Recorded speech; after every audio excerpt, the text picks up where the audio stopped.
What if Netflix's biggest show ever became real? Well, that's what happens in Squid Game: The Challenge, the new reality challenge show from Netflix, where real people face the infamous challenges from Squid Game. But what was it like being on the show and filming for weeks? Today, I sat down with 7 players from the show to hear their experiences. So tune in as we reveal what was the true challenge of Squid Game: The Challenge.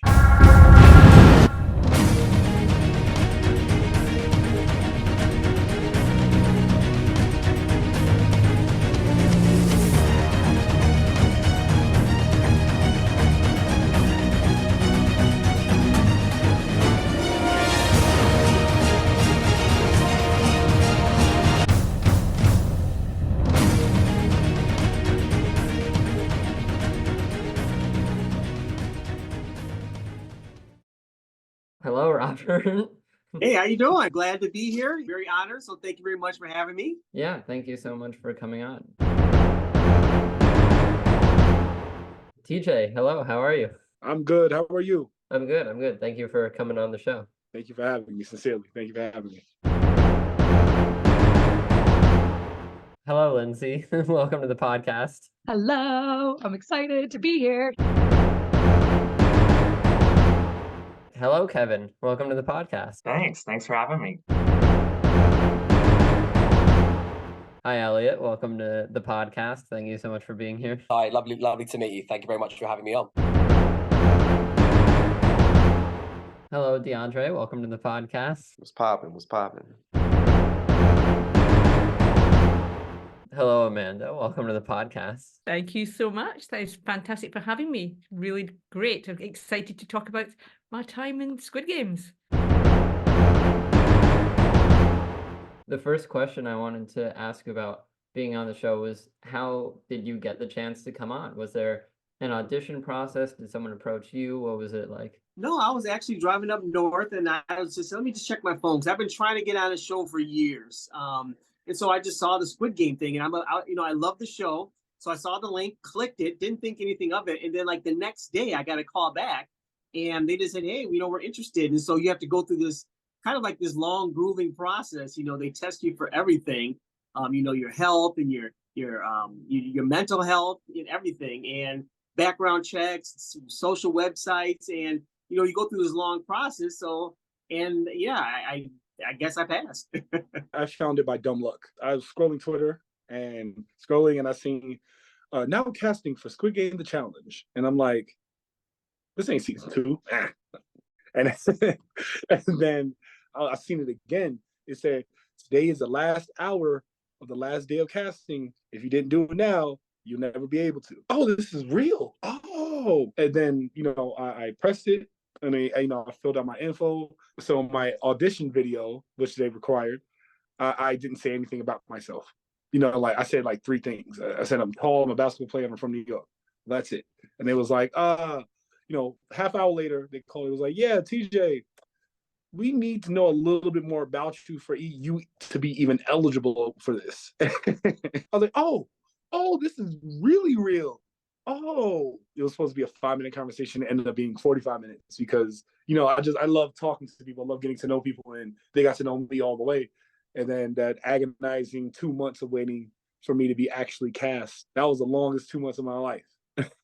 Yeah, I'm sure. Especially, time just seems to slow down when you have like something you're looking forward to or something like that. For me, it's a little bit of a story, but last summer I I applied and got on Family Feud with my family as like I just wanted to see if I could do it, like get on Family Feud. Yeah, why not, right? And maybe win some money and stuff. And so we went to Toronto, we did the whole thing, and it was such a really cool experience, but we didn't win. And I was kind of like, what the heck? The money would have been great.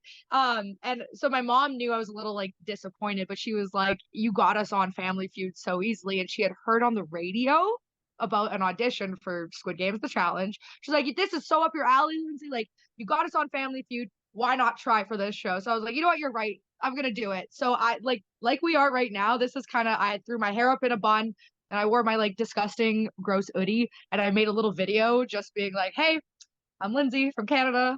Like, please put me on your show. I think I would be really good. And yeah, they they got back to me really fast. It was like 3 days after I sent them my video. And then I had multiple Zoom calls with their producers. And then it was like, okay, we had the social media vetting where they had to like go through my social media, which that was fun. And then they had to like do like the physical, make sure I'm like physically fit and then mentally fit, like to do it. And then, yeah, I found out at the end of December last year that I was on, and then I left January 19th, and the rest is history. I saw a posting on Instagram from a casting director about the show. It was somebody that I had followed. I worked with him for American Ninja Warrior, which I competed on a few years ago. So I thought that based on the posting, it sounded ridiculous and wild and crazy and a good adventure. So I'm like, yes, I have to, of course, do this. That was in July of 2022. I submitted a video, written application, then a series of phone calls, then on-camera interview, which I guess they edit down to then pitch to the Netflix staff or the producers. And then I didn't find out that I got on the show officially until 2 days before I flew out to London. So long process, very hurried at the end. It's like, okay, I told work, if I'm not in on Monday, then I'm on sabbatical. If I do come in on Monday, let's just forget that I've talked about any of this stuff. So the process was pretty straightforward. It wasn't very complicated as such. So, I saw the link that was advertised. I think it was on Facebook. I was actually dared by a friend to do it. So he thought I'd be really, really good at the show, given the nature of the show, and he dared me to do it. And he said his only condition was that he could film, the audition tape that we did for the show. So basically how the process works is you fill in, questions. They ask you about, why you want to win the money. Why do you think you'd be a good player? And then you send in, an audition tape. There's just a 1 minute, 2 minute video, again, answering the same questions, but, live. It was strange because I didn't hear from them for 2 months. I think I sent my audition tape in I think it was August of 2022, and I didn't hear back from them until October of the same year. A couple of calls with one of the producers and then the casting director, and then you had 2 Zoom calls again with the casting director and the producer. That was pretty much it. And then we went through vigorous medical tests and psychology tests just to make sure that there was no, potential not safety reasons, unsafety reasons. I can't, sorry. It's been a long day. Then, you're either hired or you're either, recruited for the show or you're not. So what's really funny as well is that I was actually on standby for the show originally. So initially I was told that I was on standby, that if a player came out of the starting process, then that I would be put into that. So to come 7th, out of 456 people, and I'd say 100,000 people, because that's how many people applied.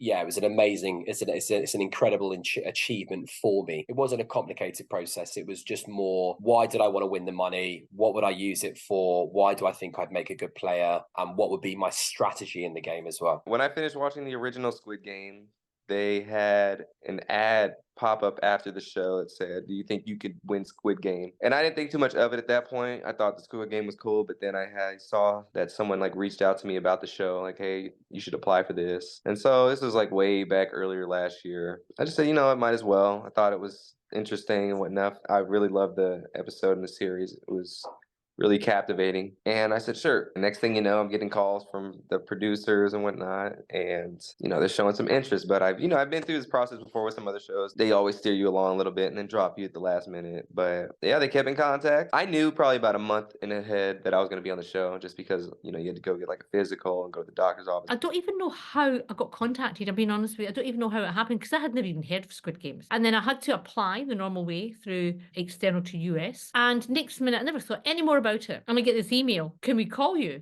Yeah. And I'm in West Australia. And my phone was ringing. It was meant to be 8 o'clock. My phone's ringing at 6. So I ignored it because I thought, I don't know who that is. And then next minute, I get all these emails, phone calls, text messages. Could you please answer your phone? We're waiting online. They did the interview anyway. And I was just myself, They didn't want to hear Amanda, the actor. They didn't want to hear bullshit. They just wanted to know, about you. I wanted you to be, they wanted you to be honest, because you're honest in the game, because when you're in the game, you don't think you're in the game. You know, you can't pretend for that long. So I just was telling what I'm like. I'm, you know, as you can see what I'm like this all the time, a bit hyper. So I never thought any more about it, because it says, like, you're on to the next level. We'll phone you tomorrow and record you. He says, if you win, what would you do with the money? I said, well, number one, my daughter at that time was 17 and a half. I'd pay off her last year fees.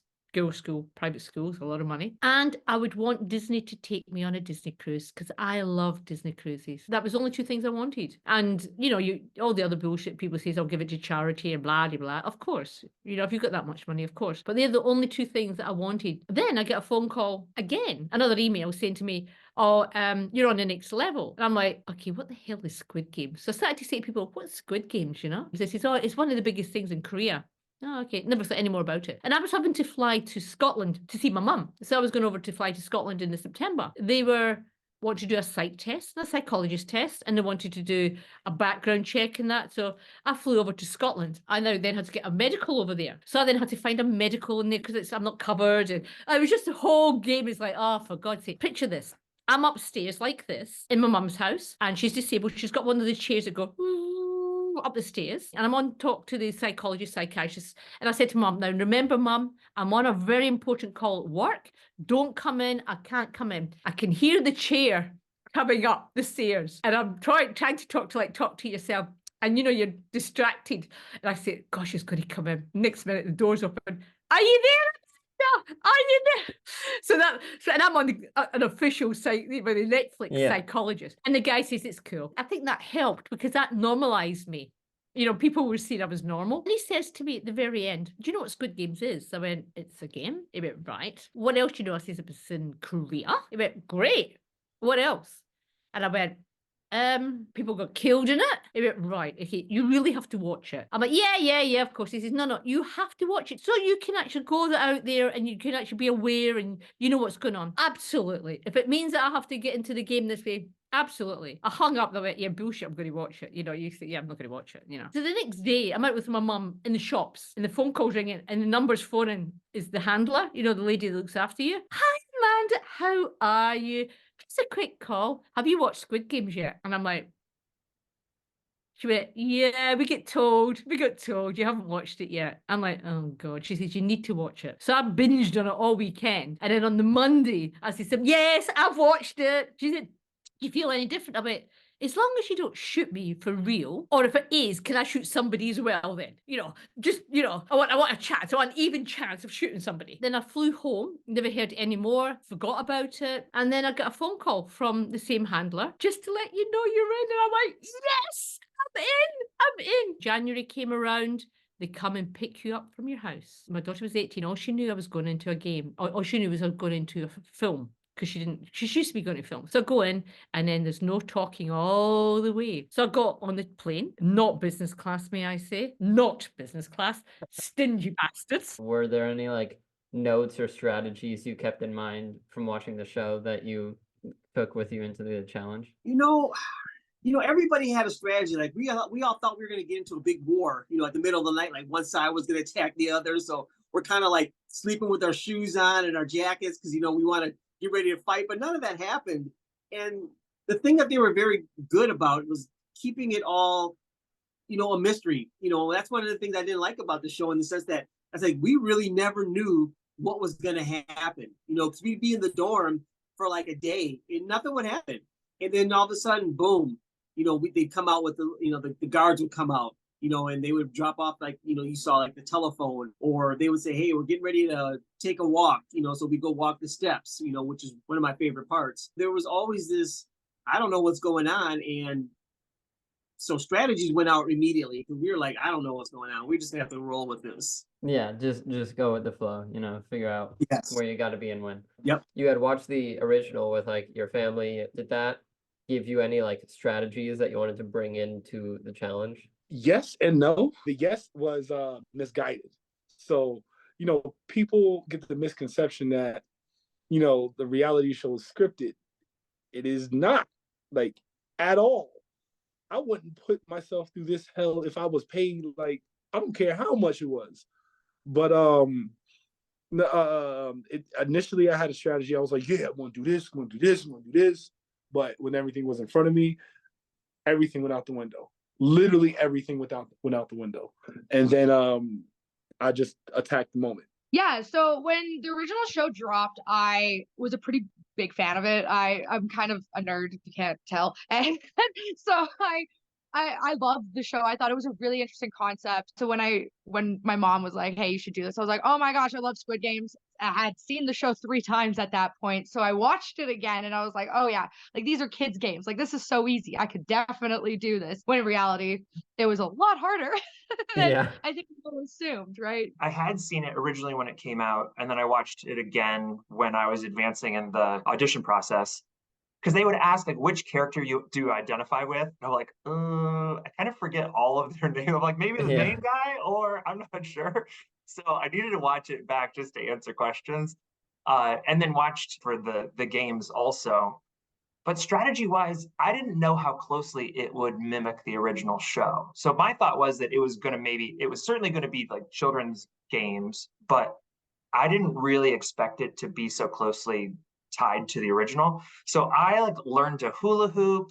I was practicing jacks. I was like doing all sorts of different children's things, but none of that came in handy really. I did go to the park and had my husband yell out red light, green light to practice, but we were practicing like a normal game of red light, green light. And I mean, I'm sure you've talked to other cast members, so you know that the game was like 7+ hours holding poses for, I mean, none of us had watches, but our guess is between 15 and 40 minutes maybe of holding a pose. So a totally different challenge than a typical game of red light, green light. So basically all my preparation kind of did nothing. I did practice throwing marbles into like a plastic cup. So I did do that, which if I had gotten to marbles could have been handy, but yeah, it all kind of went out the window. I love the show. I watched it twice. I watched it in both Korean and also dubbed in English. So I watched it twice through.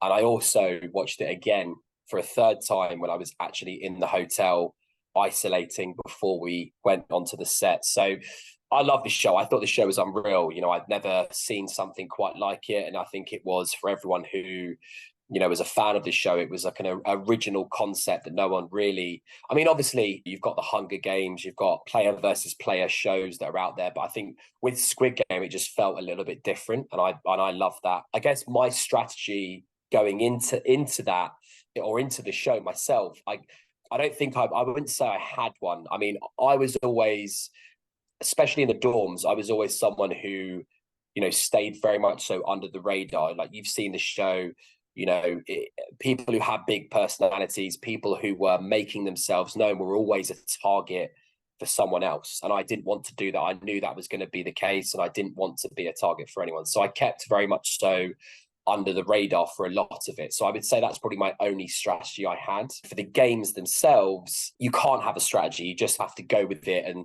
you know, try your best not to be eliminated in that intense situation. That was pretty much it. But yeah, I wouldn't say I had a solidified strategy. I think my strategy was kind of very adaptable as I was in the show. I didn't take too much from that just because it was life or death scenario. I knew we weren't going to be getting shot up in here. So their emotions were definitely a lot different, I think. But the main thing I guess I would take away was just the order of the games and whatnot, and kind of knowing the process behind the things going on. Just because, you know, in the show, it was just people didn't know that, you know, going to red light, green light, they were going to get shot. And then people going into tug of war, you know, it was kind of a bully tactics going on. And then there was the dorm fights and the glass bridge. People were sacrificing themselves because they didn't like somebody else. So it was a lot of craziness going on to where I don't think you could use a strategy except maybe the older man's strategy, because he's the only one who really had a strategy there, to be honest. And maybe the girl too. Nah, I just was trying to do my own thing and,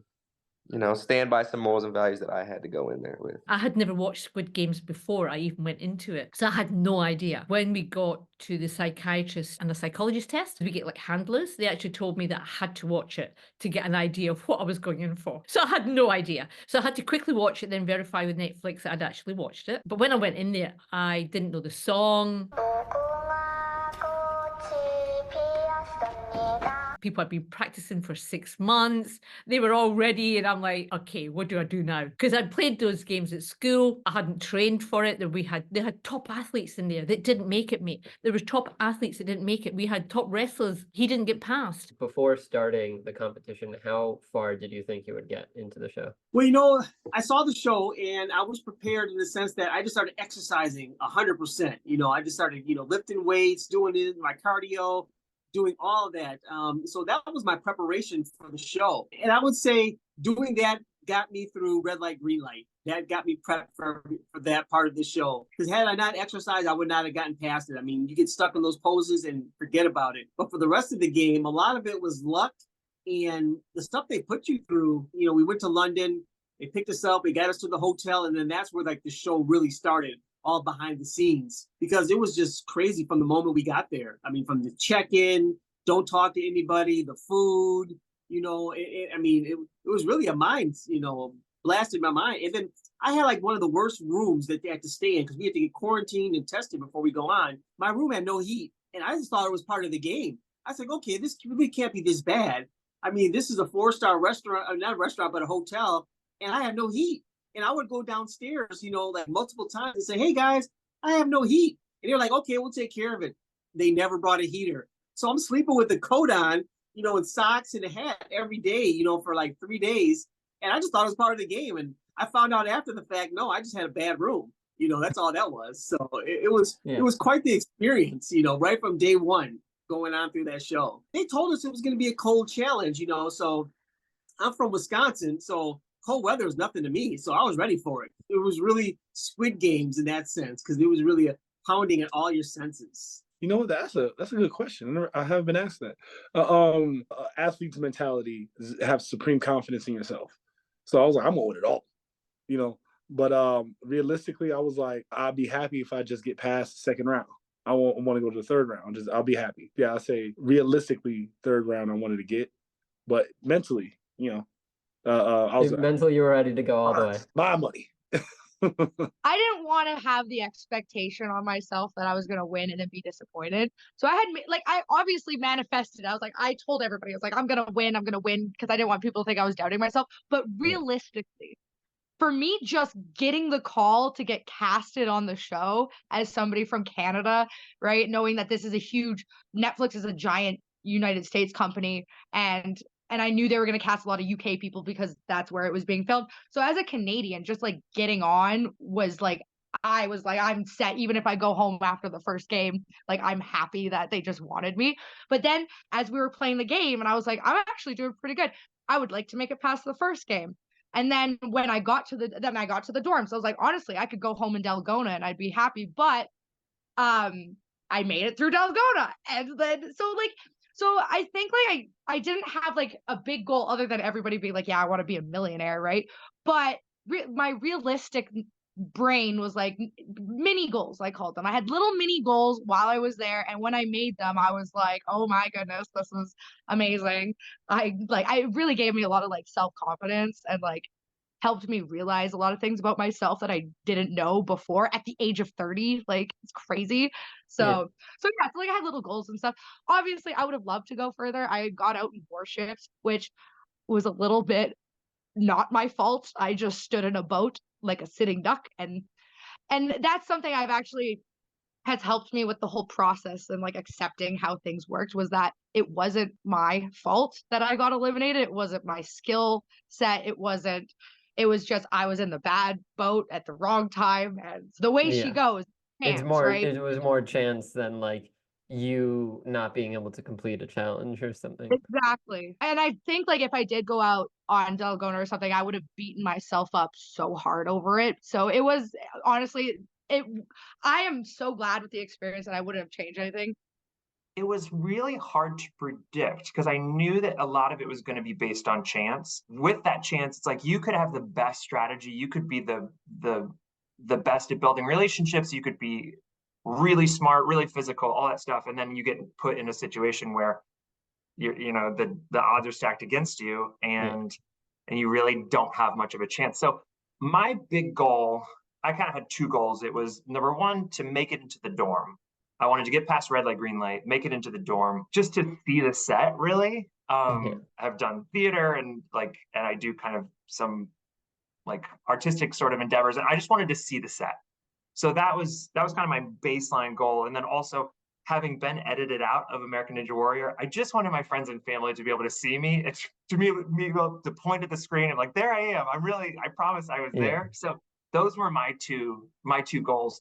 Beyond that, I thought I could go far. Like, unlike an American Ninja Warrior, I knew that I was not going to be the best ninja out there, so I was never going to win that. But this, I thought, sure, yeah, I have just as good a chance as anyone else to win it. So I thought I could go far, but knew that odds were, unpredictable. No, I would say that I didn't think I was going to get past red light, green light. To be honest, I thought that was. I think red light, green light was daunting as it comes, really, when we got onto the set and everything, and it, being in that environment and being whisked away to a secret location, it was all just very surreal, very intense. So when I first stepped on the red light, green light set, I did not think I was even going to get past that game, to be honest with you, because red light, green light was such an intense game. I think when you do pass it, when I did pass it, when all the players won, it kind of breeds a new element of confidence, right? Breeds a new motivation, right?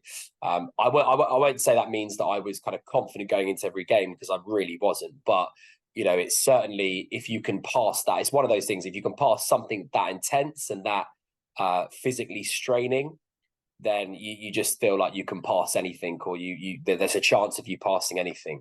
And obviously, apart from Dalgona, I would say marbles and red light, green light, a lot of the other games were chance based, right? So especially Glass Bridge was a complete 50% chance based game. So I think I was had a lot of luck, had someone looking upstairs over me, and I think the rest of the games that I got through was just that new breed of confidence that I talked about there. I had plans on going all the way, pretty much a high shooter, and set my mind to something. I'm pretty much going to do anything I can to achieve the goals. Now, there were some unforeseen things that were not in the real show that were unaired, such as, you got to make a decision or you're out type things. And so that kind of threw things for a loop.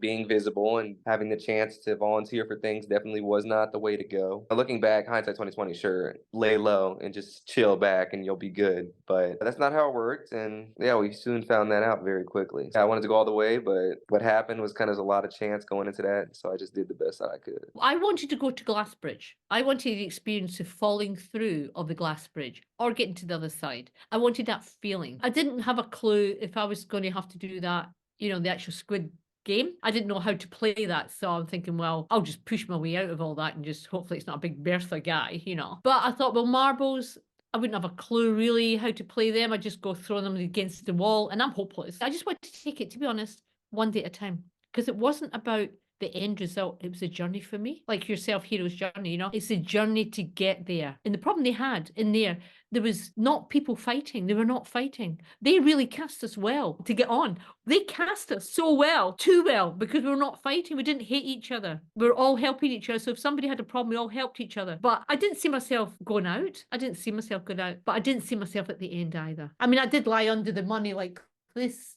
And So things you like had this. a good goal of like Glass Bridge, which is somewhat in the middle. Like you get along a good way to Glass Bridge, but you're not like just gunning for like, oh, I have to get to the end. I need to be the last one standing. How long did you end up filming for, like being in the dorms for? Everything took 5 weeks, but filming in the dorms was about 22 days, I think. 22. Just me personally, because I was there longer than most. So I was in the dorms for like 7 days, filming for 8 because red light, green light was the first day. And then because it took so long, and I don't think the producers expected it to take so long, we went to the hotel afterwards. But we got at 6 a.m. They took us right to the dorms. So yeah, 7-8 days of filming, being in the dorms, which was the best. I loved it. I'm sure it was a great time. You see, like, especially towards the start, everyone's just like hanging out, making friends. It like looks like you're all like a bunch of kids at camp. I shot for 4 days and then came back for interviews on a 5th day. So as far as I get into the show, so it was red light, green light first day, dorms, moving into the dorms the second day. Third day was when that one guy got picked to be eliminated, and then we filmed stairs, just going up and down the stairs on the third day. Then the fourth day was Dalgona's. So yeah, then they had me stay overnight and come back for interviews the next day. So it wasn't that long of a filming process, but to think 4 days, almost 4 days went into just the first episode, everything on the episode seems like it goes a lot faster. There's a lot of downtime. So when you see people that are like crying when people get eliminated, it's like, wait, you just met those people. Why are you crying?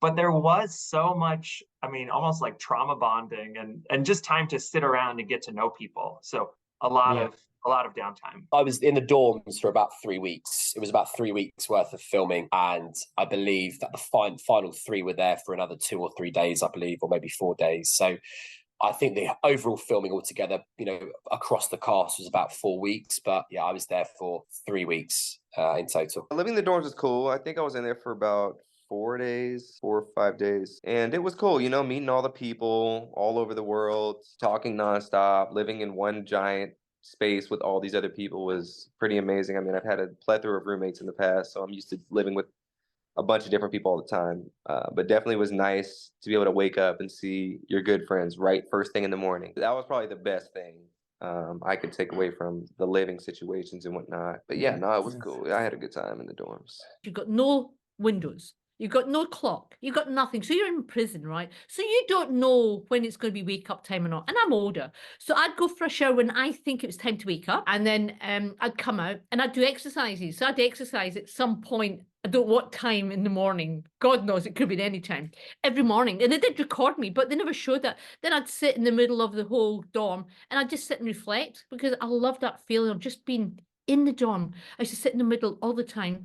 And just imagine you're sitting in the dorm and you're looking at all these people, the carnivorous feeling of wanting that 4.5 million. I'm like, why am I not that wanting the 4.5 million? Why have I not got that feeling? Because for me, this was just, the experience was more than the money. It was worth more than the money. What was the dorm room like? In the show, they showed you doing red light, green light, and then they went straight to the dorm. That wasn't the case. I could talk about that if you want to, but yeah, so the dorm, going into the dorm was like, it was amazing because I mean, it was 100% just like the show. I mean, we were all blown away. They just told us, just go roam around and go see all the sites. So we got to look at the dorm and the beds and the bathrooms and, and everything. And I mean, I was looking at the carpentry. I was like, man, I can't believe that this is really good, quality craftsmanship. I mean, it was not cheap at all. I mean, I was trying to move the sets and everything. Nah, them guys did a real good job, but it was just amazing to see all those beds in there. And I mean, also we had to run in and choose a bed because it wasn't, predetermined. You just run and choose a bed. So everybody was trying to stay close to their friends and stuff. And it was really cool though, just to walk in and just see that site, because we had all, like you, just seen it on TV, and now here it is in the real world. And I was like, wow, we're here in the Squid Game. It was really amazing. What was the hardest part about living in the dorm with like all these other people? I couldn't wash my clothes. Boy, okay, they gave us fresh underwear, they gave us fresh socks, they gave us fresh thermals, but the shirt and the sweatpants and the jacket couldn't wash. And some people, like myself included, I was smelling like hate. Like I was smelling like rage, like anger, like a raw emotion. And I tried to alleviate that as best I can, but I couldn't do anything about it. There was times I did not want to put that damn shirt on. It was times. Yeah, I'm sure. If you can't tell, I'm a social butterfly. Love to chat and meet new people and stuff. So I didn't have an issue with like being in there with people. Yes, people annoy you and maybe rub you the wrong way and stuff, but like there's so many of us, you just kind of avoid those people and you find like your little tribe in there. Yeah. But I'm also I love my family. Like my family and I were like super close. Like my mom and my sister are like my best friends and stuff. So I found the hardest thing for me in the dorms was seeing people like Trey and Leanne that had people in there that were their families. And I would just be like, oh, like I missed my mom so much near the end.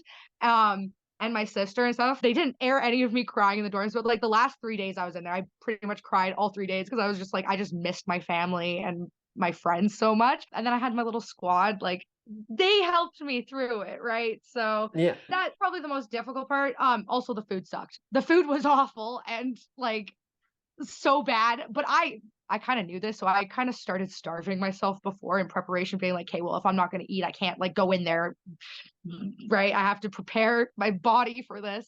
So the food and missing my family, those were the hardest things. Besides the food, which everyone touched upon, but with the people, I'd say some egos. Some people definitely. I'm not really a big fan of people kind of wanting attention to themselves. Like, they need to be the center of attention in certain settings, and that's always kind of been like a red flag to me. Like, I don't like that at all. Some people were doing that, and it was kind of annoying. Some people did some certain things that, they acted in certain ways where it's like they wanted the cameras on them, and I wasn't a fan of just people acting in that way. And I know it's a TV show at the end of the day, like, you're going to do what you want to do. Who cares? I understand that. I mean, I did some things for the cameras too, but it wasn't like things that I wouldn't normally do if there were cameras there. It was you being yourself, and that just so happened to be good enough for the cameras. Exactly. People who just doing extra stuff, like the reactions and, oh my gosh, the dorms, and oh my gosh, it was just too much for me sometimes, Obviously, they're probably constantly filming, like going the entire time you guys are in the dorms, and the dorm scenes are usually like 5 to 10 minutes each time. So were there any just like funny or wholesome moments you wish like were included in the show? Oh yeah, I mean the list goes on there, but I mean, Anna Celine, she is a pop singer from Sweden, and she led everybody into a really cool sing along. So we did that, but the producers came out immediately like, cut that off, because they didn't have a licensing for the songs. Yeah. Then there was a guy from Ireland, I forgot his name. He's really cool dude. He led a talent show. And I wish they would have shown that talent show. It was just amazing. People just juggling, dancing, doing all kind of crazy stuff. We had a guy in there called Chad, Hamburger Neck, I called him. So he had a little tattoo of a hamburger on his neck. Let's just say he was a dancer in Vegas. And so he did a dancing thing on a girl there.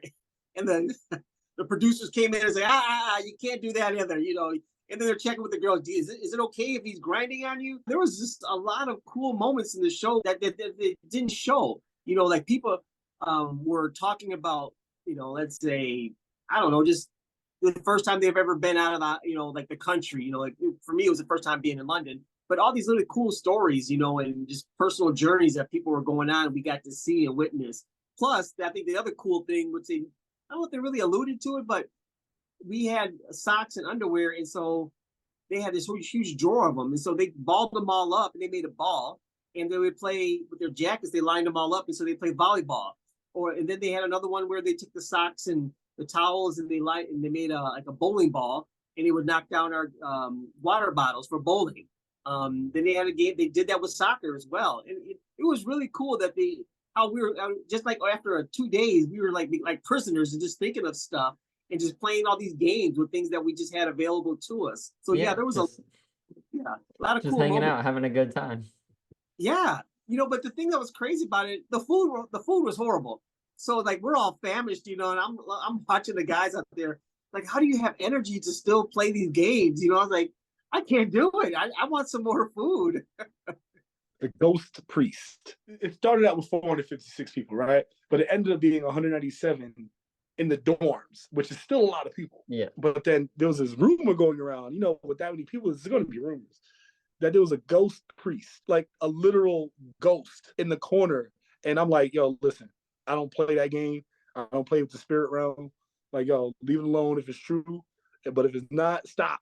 Because look, I got to sleep here. I gotta sleep here. I want everyone happy. I don't want anyone coming for me in the middle of the night. So many. Oh my goodness. For me personally, I had a few moments of just being like sad, missing my family, and then my little group, we would have like cuddle moments and like all just pile on those tiny little bunk beds and have like a giant cuddle puddle. And I wish those are the things that I wish they aired. And I know they were trying to make it seem super cutthroat and that everybody was there to strategize and stuff. But in reality, most of the people in there were just like stoked to meet people and make friends and build these relationships. So we did a lot of like we did duck goose one day, and like we played volleyball. Like we all tied our jackets together and strung them across the entire dorms and played a giant round of volleyball. we had like a sing along. And that's the thing, is like those moments I was so excited to see, because that's what I was involved in. Like I wasn't the cutthroat, I'm here to win. Like I Yeah. wasn't like mad or anybody strategizing like that. I was there for the vibes. I was hoping they would air some of it, but I understand why they edited it the way that they did, because it is a game show and the whole name of the game is the money. But I'm kind of holding out that Netflix will release like the wholesome tapes, because it was really cool to see what 200 humans with no cell phones, no like nothing. Like there was people in there that were like, oh, I know people that went to prison, and prison is a lot better than this, because you at least get to go outside. You at least get like a deck of cards. Like we didn't have anything. So just watching how creative people got with what we had, and how much fun we had when it was just like, hey, we're not doing anything today, so play amongst yourselves, right? Yeah, I'll have to. I don't know if you've seen it. When I was like trying to do research and like find things to talk about for this, Netflix is really short. I think it's only like 2 minutes or something, but it's Yeah. like behind the scenes of Squid Game, and it's just a bunch of like funny moments that you guys had in the dorms and things like that. But I I love feel like they have so much more than that they could show. We got filmed 24 hours a day. There's cameras everywhere. So like they definitely captured everything. And actually it's funny, if you watch that behind the scenes video, I'm in there just like dancing in the background, because that was what I liked. I was like, I want to be involved with the fun stuff. I don't need to be like cutthroat and mean Yeah. and like, I just want the vibes and the good wholesomeness. Some people were bummed that they were playing a lot of games with this underwear ball that a guy had made, and I was more of a sit around and talk to people in like the around the edges. We played some games around the edges, just like word games. There was a magic show that he did a little magic show, and I was a volunteer for the magic show. We have a group chat, and some people were like, "Oh, I can't believe they didn't show X, Y, and Z." It's like, you guys did so much footage. Like, of course they're not going to show Yeah. it. But I think my expectations were a bit more managed. Like I had very low expectations. One time that was like kind of cute and endearing. Figgy, she maybe third day lunch. She had a particularly small portion of lunch. Like it only had like one or two little pieces of chicken on top of rice, and she was really feeling it that day. So she came over, she had Dash. And so we all like, Figgy, here, I gave her a piece of my chicken. And that was like a fun little bonding moment. So there were kind of more sweet moments. There's so much that happened in that, those dorms, they just definitely didn't show. Looking at some of the conversations, some of the stuff that happened, I was really quite sad. I mean, obviously I'm very proud of how they portrayed me in the show, 100%, but also I'm a bit sad that they didn't show my relationship with one of my closest friends in there, Trudy, who I subsequently played in marbles and knocked her out, because me and her, especially for the first 3 or 4 days, we just didn't stop laughing. Like I had literally met the female version of me and my humor, obviously apart from my girlfriend. I had met the kind of female version of me, and she was like an older version of me, not too much older, but an older version of me. And our humor was just, it was like a ball of energy, and it was unreal. And, I'm sad that they didn't really show that. But obviously, of course, I know deep down what that experience was like. Apart from that, we tried, when you're in the dorms and you're literally doing nothing all day, especially those days that they weren't filming games or dorm challenges, we had to, entertain ourselves. So there was I think there was a volleyball match at one point. Someone made a volleyball net from, socks that were in the bathroom. There was a football, like a soccer ball that was made that we were playing with, and playing, games of soccer in the dorms, playing, countless games of Mafia, which didn't help me in Circle of Trust. So that was all for bloody nothing. Look, it was a very intense 3 weeks, amazing experience in my life, but it was very intense. But the conversations, the relationships that I built in those dorms, made it worthwhile, made it fun. Yeah, and it is probably nice to like you said, have some of those moments just to like yourself, and they don't have to be shared or seen by like everyone who watches the show. Yeah, there were a lot actually. But for me in particular, there was a few, but I guess the ones that stand out was we made this volleyball net. Like the first hour, 2 hours we were in there, we made this big volleyball net with everyone's sweatshirts. And then we started playing and made like a ball of underwear as the ball, because we had nothing else to use. And so they quickly told us to stop that. I wish they included that. That was epic. They showed a little bit of the dance off that we had in like the BTS scenes. I don't know if you've seen that or not, but yeah, they showed a little bit of that, which was fun because I was in the center of it half the time. They actually deleted a lot of the fun that we were having. I think it's because of the context of it's meant to be gruesome, and it was gruesome, and it was terrifying, and it was scary. But we really connected. And actually afterwards as well, Robert's a great bloke. Him and I talk all the time. We're always talking. Also, I know Leanne really well, who is the mother with Trey. I'm always with those two, but they didn't record me. They didn't put me down recording. In fact, I don't know why. I was always with the two of them. You don't put anybody at the front on battleships. But I said, I'll go with it. You just never know your luck. It was my time. So I was in there, and all the way through I was twerking. Roland was in the other ship. Roland and I were mates, but then when we got hit, so I just kept on twerking, and then when I died, I was twerking and twirling, or trying to twerk. But they cancelled it. They deleted it all. Because you're not meant to be happy. You see me standing like that, it was because I was waiting to die. But then after that, I was actually twerking and twirling and dancing because I was going out, and I was trying, because I'm an actor, I wanted to be shown. But the buggers cut me out, you know. There was a time Roland, who's the guy who jumps on roofs, right? Amazing guy. So him and I were practicing because I was doing handstands. I wanted to do a proper handstand, and we're jumping around and dancing around, and all these things were cut out. We were practicing because we thought it was that game when you've got, you know, when Dr. Rick and the other guy practiced those little square triangle, you had to hit the thing. I had never done that before because I didn't obviously get ready and practice. So we were under the steps. Bridget was showing us and Dr. Rick was showing us, and we had sanitary pads and we were practicing to hit it. So the cut out of all of that. On almost the flip side of that, were there any tense or dramatic moments that weren't caught? Oh yeah, definitely. Red light, green light was the major one. I was there, and I saw a girl, she passed out. I saw a couple of people pass out in front of me. You know, just literally, they were standing there and they were starting to sway. And I was like, oh, this person's not going to make it. And then they would just pass out. You know, one girl had a seizure, you know, right there in front of me. I'm like, holy smokes. You know, and then two girls went to help her. And I was just about to go help her because it happened like all within a few seconds. But they just jumped in and helped her, and they all got zapped out. I was like, damn, you know, that's crazy. I said, that's brutal. There was many that they didn't show, like when 161 Lorenzo kind of disrespected Leanne. However, you know, in hindsight, I wish they do. I said some things to him that was completely outside my character, just because I don't like seeing women disrespected in front of me in general. However, that's him. You know, like, he's very blunt, and I took it as disrespect. So yeah, that was very tense for me because I went in on him.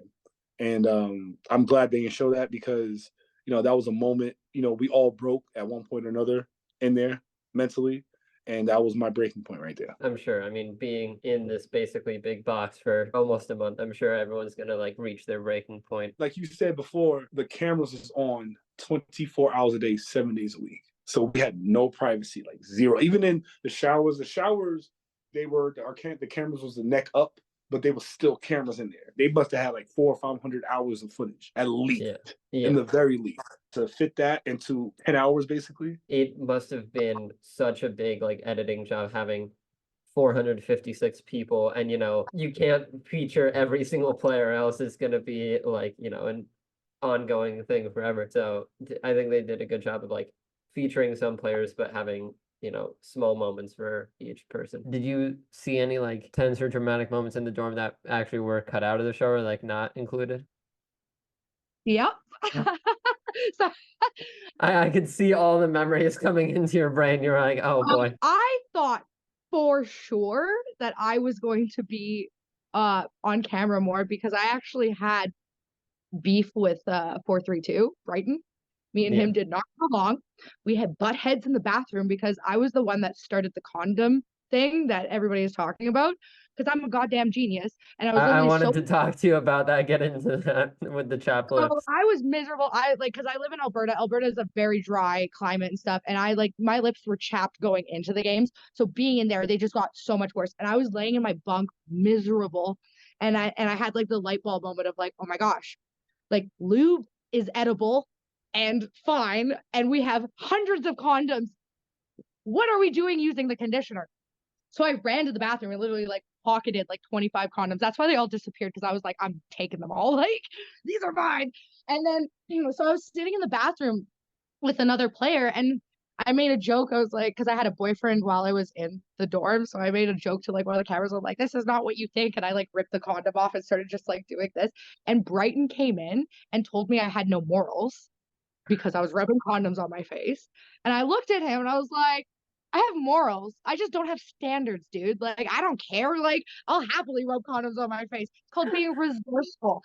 Ever since that moment, I think go. I have morals, I just don't have standards is a line that has to be like, said by everyone for that's Right? I hilarious. love that on a shirt. Like, I have morals. I just don't have standards, right? Like, Yeah. and so I thought for sure that they were going to air that, but probably because there's a bunch of lawsuits that came out like recently about like Love is Blind and how they treat their reality show contestants. So I have a feeling Netflix was like, okay, we can't show 200 people rubbing condoms on their face because we refuse to give them chapstick until after Dalgona. Yeah, But like that's the whole thing. Like a bunch of players were saying like the conditions weren't good enough and like they needed chapstick and things like that. And then you'll have this other camp of players, one of which is Brighton coming out and being like, it was there in the contracts that like it's going to be a hard experience, things like that. Without explicitly stating what was going to happen, they made it as clear as possible that like this isn't going to be like a comfortable experience. exactly, and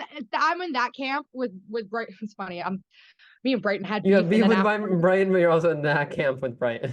I am, and that's the thing. I read the contract like 7 times. They said in the contract that a game was going to be cold, so I was like, okay, it's going to be either red light, green light, or like I thought maybe glass bridge, just because of like how big that set would have had to be. I was like, hey, they're Yeah. gonna like get outside or something, right? So I knew, and also like I don't know about everybody else. I watched the show. I knew they were like it's gonna be as hard as it can because they can't murder us, right? So they're gonna Yeah. make it. And also largest cash prize ever. So like what? It's not gonna be like Wheel of Fortune or something. Like it's gonna be strenuous, mentally taxing, physically taxing, like all those things. They wanted to push us to like that limit.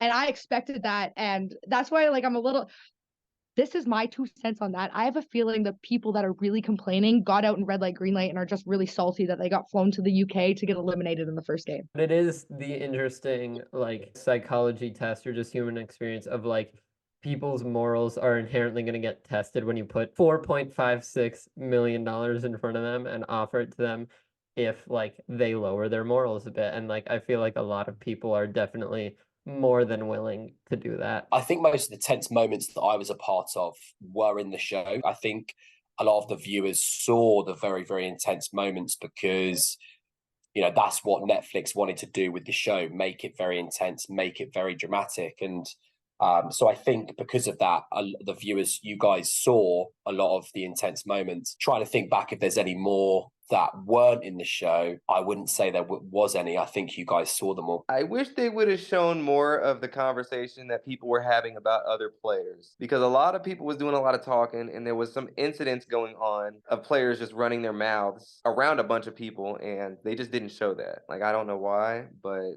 there definitely was a lot of talking going on that I definitely thought would have made good TV. I mean, obviously you see, 432 kind of, being the center of attention and whatnot. And yeah, I think he was himself in there. I have no ill things to say about him. The show is the show, and we move on from that. But during the show, me and him had a little incident in the bathroom. I was telling a joke. He thought I was joking about him. There was a bunch of people around, and then he proceeds to, run his mouth about me outside when I leave, and then it turns into something that I was just like, what's happening? In hindsight, the grand of everything, it was very small things, and I was not, Trey or Leanne or anyone who had like a story or a relative or something like that in there with them. But that was just one incident that I had, and then also, with 198, he, in the bathroom one time, we were talking about the Queen of England. He said he hated Americans, and I said, well, I don't care about the Queen, and then it would just turn into something. But I was joking, like I don't care.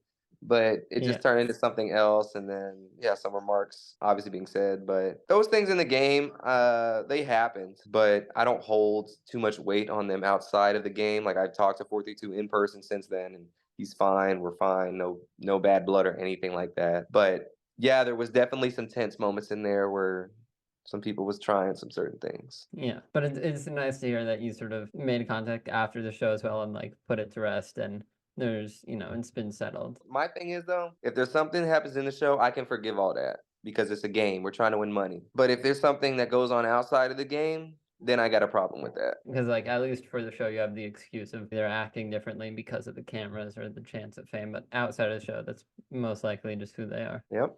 Yep. You didn't see all the phone calls. Yeah. And it was quite horrific because we knew that he was mean. We all knew he was mean. And everybody, I mean, I didn't care less about him one way or another. You know, it wasn't affecting me. But what happened was when the actual chip part came up, I went up and I said to him, can I have a chip? And I took some chips. So afterwards, he's sitting after the whole thing. And I went and sat beside him and I said to him, look, I'm really sorry, but I asked you for a chip. And he says, I don't care if you ask me for a chip.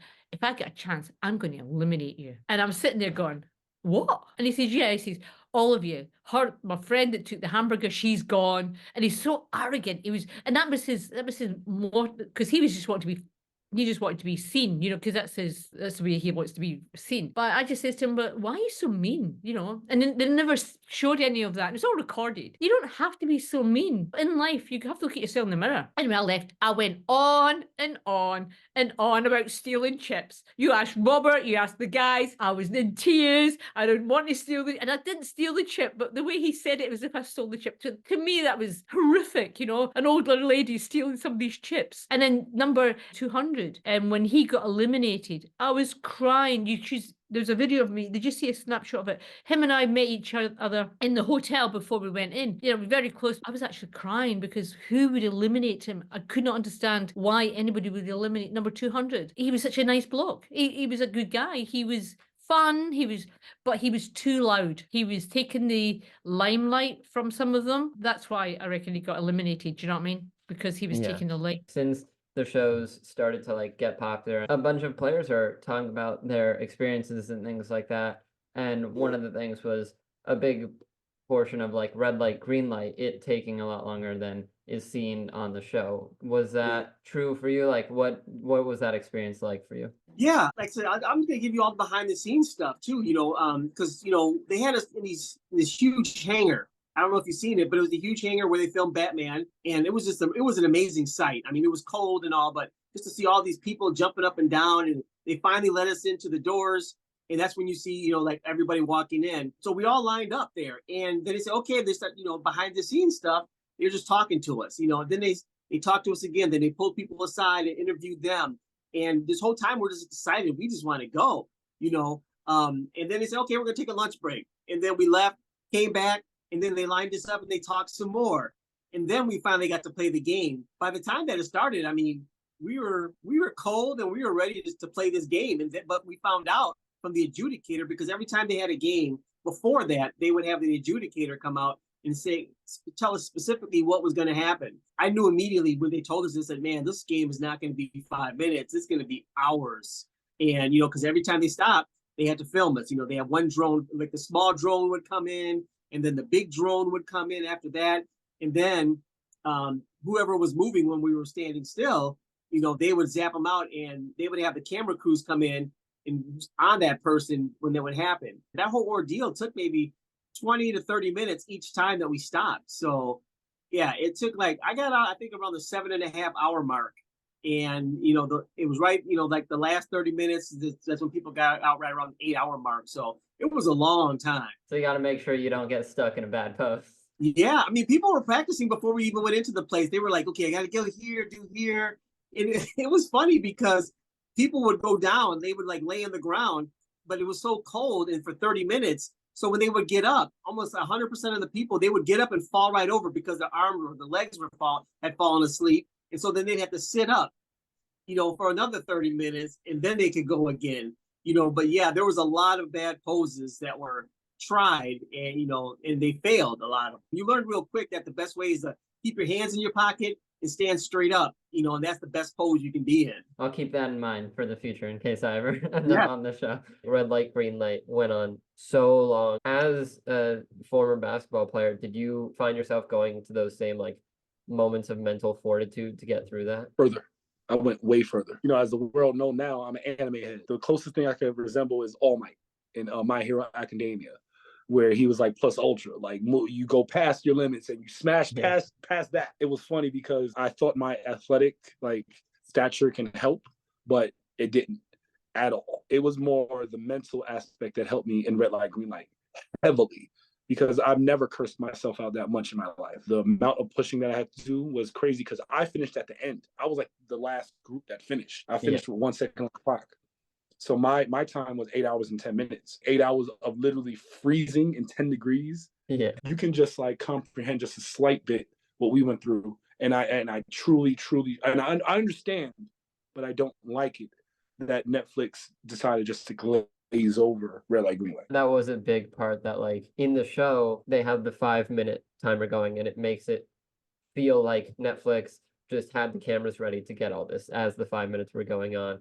And it shocked me that like people were saying, oh yeah, it was like 7 hours, 8 hours for some people. Like it's really crazy the amount of time that you guys spent on that. What caused the time going from like 2 minutes to 20 was they had to actually like look at the replay and see if people moved or see if people didn't move. And so, I sincerely appreciate them for that. However, it could have been a 5-minute thing. Yeah. Oh, red light, green light. I have like such a love-hate relationship with that game. So on the show, they definitely like edited it to make it seem like it only took 5 minutes. I was in the last group to cross, and the only reason why I know it was this long is that I snuck a peek at a producer's phone before we went into the main arena, and it was like 1 o'clock.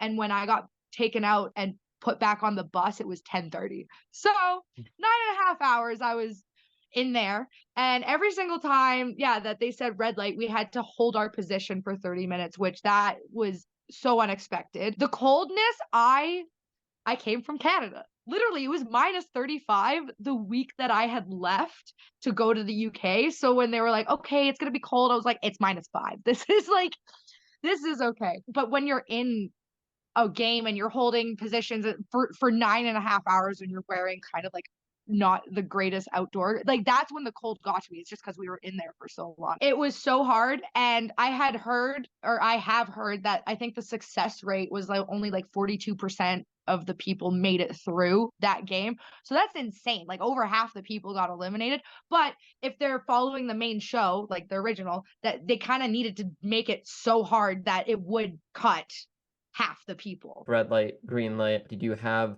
sort of a like realization moment or like, oh wow, this is going to be a lot harder than I thought? Yeah, when they described it, they said we're going to be like, you're going to hold a position for like, I mean, some of it's kind of hazy in terms of my memory. I think that they said like 10 minutes while they reviewed the footage and made eliminations. And even when they said 10 minutes, I thought, oh, that's like to not even kind of shift a little bit or waver for 10 minutes. That could be tough because like there's a motion sensor in our shoulder and motion cameras everywhere. So I didn't know how precise that measurement would be. So I changed my strategy at that point and I decided, all right, I'm going to go to the floor. I decided I would kneel first. So the first round I'm running and then the music started to run out. So I dropped to like kind of one knee down. It was not good. I was like, oh no, I've made a horrible mistake. My legs are burning. This was not a good choice. And I'm going to go out in the first round. And even like just starting the first round, I'm negotiating with my body. Come on, like, please do not crap out on me here. I need to get past it. So the next round, like as I'm there, I'm like, I'm just going to throw myself to the ground. So I would run and dive to the ground. Like literally my forehead was on the floor. My arms were kind of spread out and I would hang out there. So yeah, strategy, again, totally went out the window when we started to realize what a different sort of game it was. Yeah, I definitely feel like kneeling like seems like a good idea because like, oh, I'm not standing, it's gonna be better. But like I've been on like basketball teams and things like that, and when I'm kneeling for like 2 minutes, I'm like, wow, my knees really starting to like hurt. I need to get up and do some.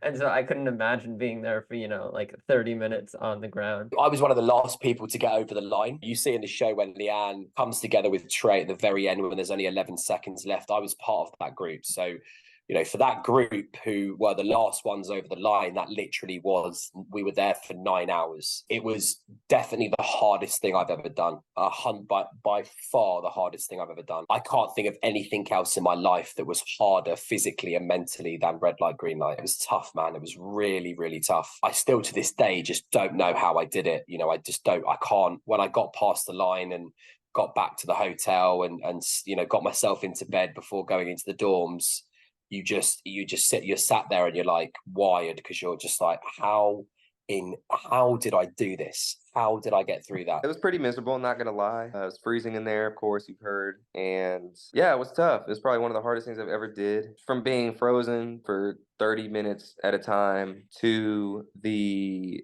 cold also wearing down in your body, but also kind of like hearing like serious things go down and whatnot, with like people falling and whatnot, and you can't move still. That was another hard thing. But mentally, it was all, I think the big thing with that was just mentally staying in it. I mean, I was on the ground. I was diving on the ground every time. That was my strategy. And I would start counting numbers and singing songs in my head. And I even went to sleep at one point because I was so tired. Just staying mentally there and not faulting and being like, I can't do it, I'm gonna give up. That was the biggest threshold. And the thing I give props to the most people worth afterwards, because everyone had to have that moment of like realization, like, don't quit. And everyone who made it through, I feel like, had enough will and strength. No disrespect to the people that didn't, but there's a commonality bond to where all the people who made it, definitely, it was a little bit of separation there when it comes to like the mental fortitude behind things. In red light, green light, it was absolutely freezing.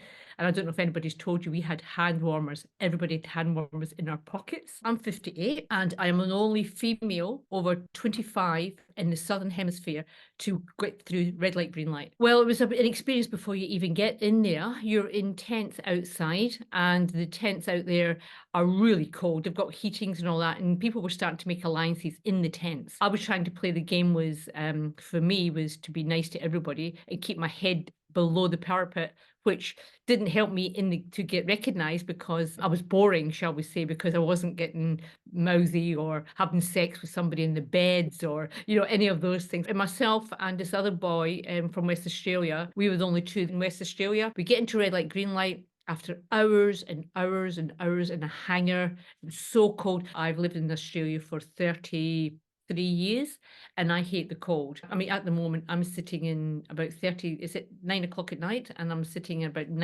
36 degrees. So I love that weather. Before we started, we did so many starts and stops just so they could get the good picture. And I'm also an actor, so I'm used to being in so many things. It takes so long to do one set, but I never for 1 minute thought I'd be there for 9 hours. Dr. Rick, that you'd have seen, and also Leanne, we were like the last people to go over. I met another guy called James who lives in Korea, but he's American. There was some point when we did finally get in to run, but it was only a practice run. Then we had to do it again. But then when it started, that voice, mate, that voice, da da da, I have PTSD when I hear her singing. She is a bitch. I don't know if I'm allowed to say it. She is horrible. She's a mean cow.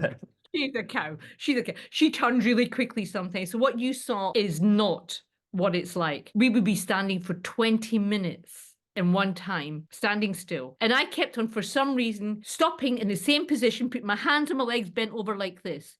I don't know why I was standing like this. But I just stood there every time. And every time I stopped, I went, don't stand like that, don't stand like that. And I stood like that. And I'm like, what the? I couldn't get over it. But myself and Leanne were running. She's an athlete before. So we were running, which I didn't know. We were running at the same time. And one of the guys had told me from Korea, when it get to a certain point to stop in the song, it's just at the very end, there's a bar before it. So as soon as you hear that bar, stop. And that's why it took us so long, because we were just being very strategic. Every time we had a noise, we stopped. When you're in a game, okay, just imagine if you're in this game, it's freezing. Every single person has their hands in their pockets. Now have a look at it. You will see us all we've all got hand warmers and we're all running like this. Or the old days anyway. And you see these people falling around you. You can hear them falling around you. And I had grew my hair really long in the fringe, so I could actually have it. So when the actual droids, because the droids come in and they come to your face and they look at you to see if you're moving and to also video you, they couldn't see my eyes moving. They couldn't see anything. So that was one of my strategies. And just before I went into the game, they says to me, do you want to put your hair up? Are you sure you don't want to put your hair up? I says, I'm certain. I've spent 6 months growing my hair. I am not. So you're in there, because you're in this game. It's so cold. And all you can hear is a song. You don't look at her. You don't look at that bitch. I'm sorry, but I don't know if how you look at you don't look at that bitch, right? She's standing there and she's threatening you. You don't know you're in a game. Seriously, you are not in a game. You're just in survival mode. And all you can hear is people falling around you. Young boys, young girls, young everybody around you. And you hear them dying, oh, ah, ee. And all you can think is, don't effing move. Do not move an inch. Do not even twitch. Do not do anything. Then the droid comes in and Yeah. it's looking at you and saying, I'm going to kill you. I'm going to kill you. And I'm like, bring it on. Bring it on. I'm born Scottish, mate. Bring it on. Bring it on. I might be 58, 57 then, but bring it on. I'm not scared of a little machine. So myself and Leanne, we only had 20 seconds to go, not even that. And there's a whole pile of people in front of me. We were allowed to shout medic if somebody collapsed. There was a lot of people collapsing with the cold. So when medic came, you went, hallelujah, we can move, we can move. So you get to stop for about until the medic checks, and then you have to stop again. There was two guys in front of me. I says, don't fucking run. Don't run. Don't go, don't make it, don't run for it, go for the second one. And he didn't, but about 10 people did. And it went so quick, they were all eliminated. There was about 10 people obliterated right in front of me. And the guy says, thank you, thank you. And then it started again, and myself and Leanne just ran for it because it was within seconds, and we ran over. And all we did was cry, and it's real. Like the tears you see, it's real. Yeah, so you get over the line and people are celebrating. People were throwing me up in the air, and there's another guy there, he was older as well, Jimmy, he was throwing me up in the air, we're cuddling and kissing, and me and Leanne were cuddling, but they cut it all out. Then there was a whole chapstick gate thing. I don't know if you're familiar with that. Yeah. Yeah. And that was a question I had coming up for you. Oh yeah, chapstick gate was one of the it impaired a lot of people's performance, I think, and we were so worried about our lips, that it's like, man, I can't do anything. We didn't even want to drink out of our water bottles because it was metal, and it hurt our lips. One guy, he actually had to leave the game because his lips blew up so big and they were bleeding. I thought somebody hit him in the mouth, but no, they were just so swollen, and he had to be ushered out of the game, from it. I was like, damn, and I felt bad for him too, because I said he wanted to play, and all we wanted was some Vaseline on our lips, and we couldn't get it. I have to ask, what strategies did you use to try to take care of your lips and keep them moisturized? You might have heard stories about people sneaking in Carmex. That was me. I snuck in 5 tubes of Carmex. I had it in my waist of my underwear. So I knew beforehand. I was like, I am not going out without lip therapy in this place, because they said it was going to be cold. So yeah, I had it all in my underwear, and then I partitioned it out, to a few women, in the site, and then they would partition it out to people. But the bad thing about it was that it was all gone within a day, because there was like 200 There were people so there. many people. Yeah, and it did not last long. It did not last long. But yeah, I'm the guy that snuck in the Carmex, and I was helping people. Sure, the 5 would have lasted me the entire time, but the lips were so bad I had to share it. I really did. People were saying that in the dorms, it was like super dry air. People's lips were getting chapped and things like that. And people were coming up with like all sorts of creative strategies to like keep their lips moisturized. How did you take care of your lips in the dorms? Well, I didn't use condoms. What I did, I personally, I continued to like put water on my mouth, like putting my hand in, just like pat my mouth, because my lips was bleeding. It was crusty. It was bad. My body took like 4 days to fully recover. And usually as an athlete, we recover fast. I slept as long as they allowed me. I took like 6 naps a day. It was just the mentality to also, like, okay, I got to get through this, because my face hurts, my feet hurt, my hands hurt. And it's like 2 days after it, like, Yeah. So you still got a ways to go in the show. Licking them. I definitely needed some lip balm. There was nothing we could do. I was just licking my lips all the time. I mean, even in the Dalgona scene, when we're in there trying to pick the shapes, I'm still licking my lips because it's just bad. I mean, yeah, we had to wear the same clothes the whole time, basically. I mean, we got to shower and switch underwear and socks, but the same tracksuit, not being able to wash it. Like, some people were smelling in there, I ain't gonna lie. Some people were smelling. It was pretty rough conditions when it came to those specific hygiene. Yeah. I was fine. It must be because of British original, Scottish, and my lips were fine. But the girls were putting inside the condom, they were using the cream inside the Vaseline in the condom. It's like, honestly, they kept on saying that about people having sex. You're not allowed to have sex. However, they weren't stopping anybody having sex. The amount of condoms that they had in there, they were thinking everybody was going to be bonking everybody, right? Yeah, and it's interesting that they said that, because like the first time that I was watching like an interview with a player, and they were like, yeah, there were hundreds of like lubed condoms in there, and it's like I feel like supplying them made it more likely to happen. Well, there was a couple that was bonking over the other side. We knew every time they were at it. During each episode, like whether it's living in the dorms or challenges, there are like talking heads of different players spliced in. What was it like filming those? It was really cool because there was a lot of scenes that everybody had to film. Like we'd be talking, and the producers would be like, "Oh, we really like that. Just talk more about that." But yeah, I mean, it was so cool meeting so many different people because my whole perspective or plan really was just to go out and meet people. I'd never been out of the country before, and I just wanted to talk to the people that were from England and from Dubai, Sweden, all over the place in the world, Korea. And it was just really cool just to sit there and talk and hear the stories. And I was really amazed at how you put everybody in this situation where you take away technology, we're all wearing the same thing, we don't know anything about each other, and we're all just the same. It was really amazing that everybody has the same story everywhere. And it was just really cool to be in that environment and everybody just vibing like that. I don't know if the casting agents did a too good of a job of just picking so many good people, because there was just it really was a big, like in the beginning, it was like a friend fest for the first 3 episodes that you see on TV. Everybody was just really vibing and just getting along greatly. They made me sound like Vin Diesel in Fast and the Furious. I hated that. I was like, I didn't say it that short of span. I didn't say I love y'all or family or thank y'all. Like, I didn't say it like that. I had one of them, and I thought I actually had a hard time because they would ask me these questions and they wanted me to speak in like present tense, even though that situation had already happened.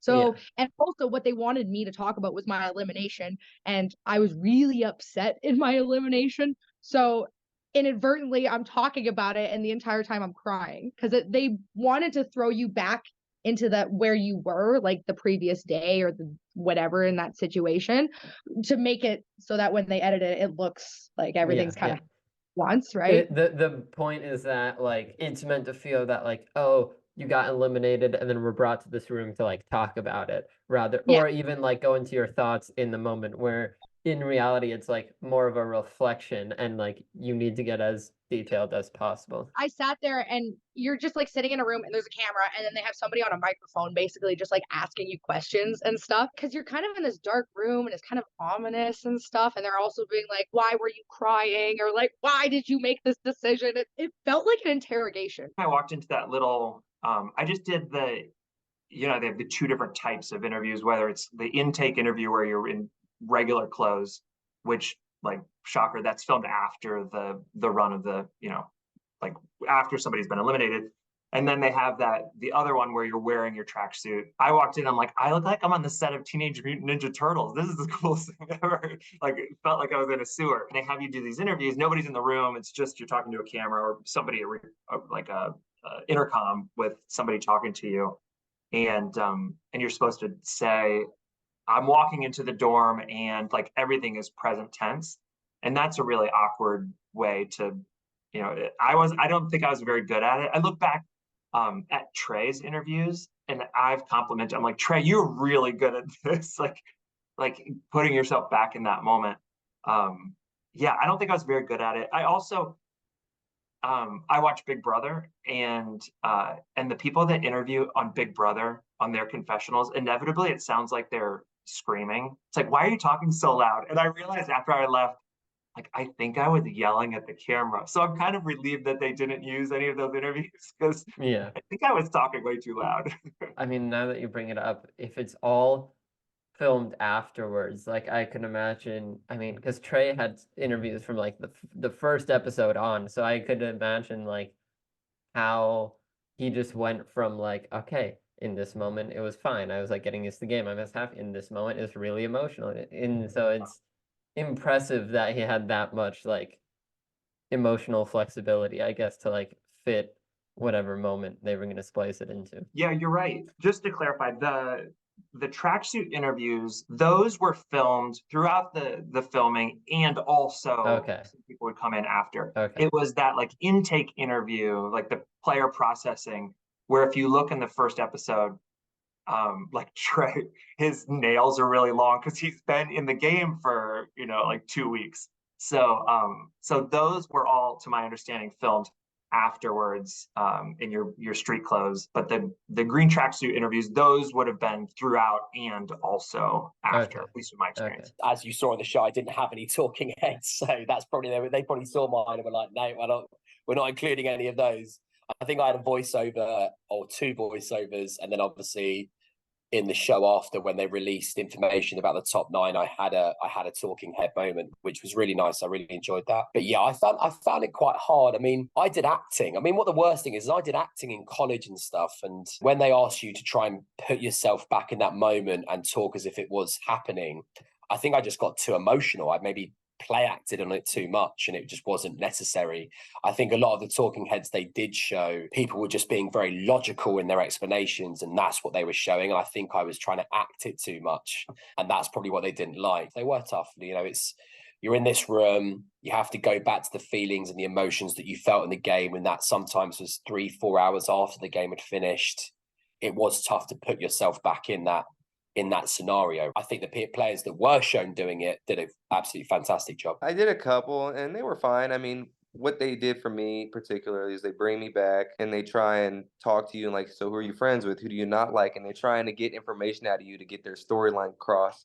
I wasn't willing to throw certain people under the bus like that, even if I wasn't friends with them. That's just not what I wanted to be portrayed as. I have a life outside the show. I do a lot of important things outside the show. And the last thing I need is my face running my mouth about someone else in particular that could look like me too. And that's not what I was trying to do. So yeah, I kind of shut a lot of that down, which cost me probably airtime.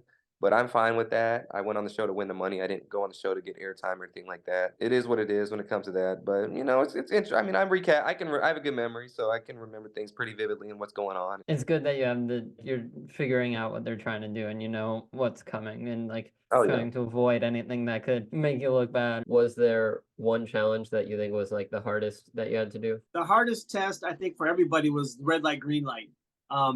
Because you go in there, like I said, we knew it was going to be long, but not that long. And everybody will tell you that just to survive that game, you had to go to a place mentally that we had never been before. You know, I can only compare it to like maybe somebody who was in a POW or like in a really traumatic situation. But yeah, I mean, because you would be there stuck in this pose, like, okay, I got 30 minutes of this pose, and you would start swaying, and then you just have to go to a different place. You'd focus on another player, sing songs in your head, watch people pass it out in front of you. But yeah, I mean, I still remember when we left, when the game was over, that game, they carted us all back to the hotel. And I remember sitting down in the bathtub and I was gonna take a shower, but I didn't. I was just laying there. I was like, what did I just do? I mean, I couldn't believe it. I mean, to this day, I was like, I don't know if I could do it again. I tried doing like a little standings thing. Didn't even last 5 minutes. I was like, man, how did I do 7.5 hours? It was the hardest thing. And it's funny because all the people that passed, we still have a bond to this day. We're in WhatsApp chat room and we all still talk regularly, literally every day. And we just formed this bond because we knew that we all went through something that most people would never get to experience. So it was pretty cool. I hear that a lot, whether it's reality show or just like scripted TV or movies, like the cast generally like gets along really well and like, stays in touch after the fact. So it's great to hear that like it's not like you're making these friends and meeting people and then once you're off the show, it's done. Like you get to keep these relationships going forward. So you still get something out of it. Well, there was obviously physically, mentally, and emotionally. The physical side was no question red light, green light. Red light, green light pushed me to a level I never even knew I can reach. Mentally, I would say battleships because so many people were depending on me. And emotionally, no question, metric mile marbles because I had to eliminate my white shadow. So like I'm mad they didn't include that neither. So me, 183 Jesse, the one who eliminated people dash 141 with the Jack in the Box.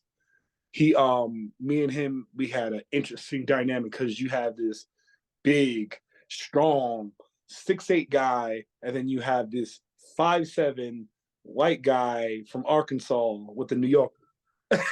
And our dynamic was so interesting, and I'm a little upset they didn't show that. Everybody would talk about in there like, oh, what are you most excited or most nervous for? Like, what is your bane of your existence? And everybody said Dalgona. And I went around telling everybody in those dorms that, oh, Dalgona's easy. I'm going to make it like, it's going to be so easy. It's like, whatever. I'm a jeweler. This is fine. So I ended up putting an immense amount of pressure and stress and anxiety on myself because I just went and told 200 people that I'm going to kill this game, right? So going into Dalgona, and I got circle, thank God.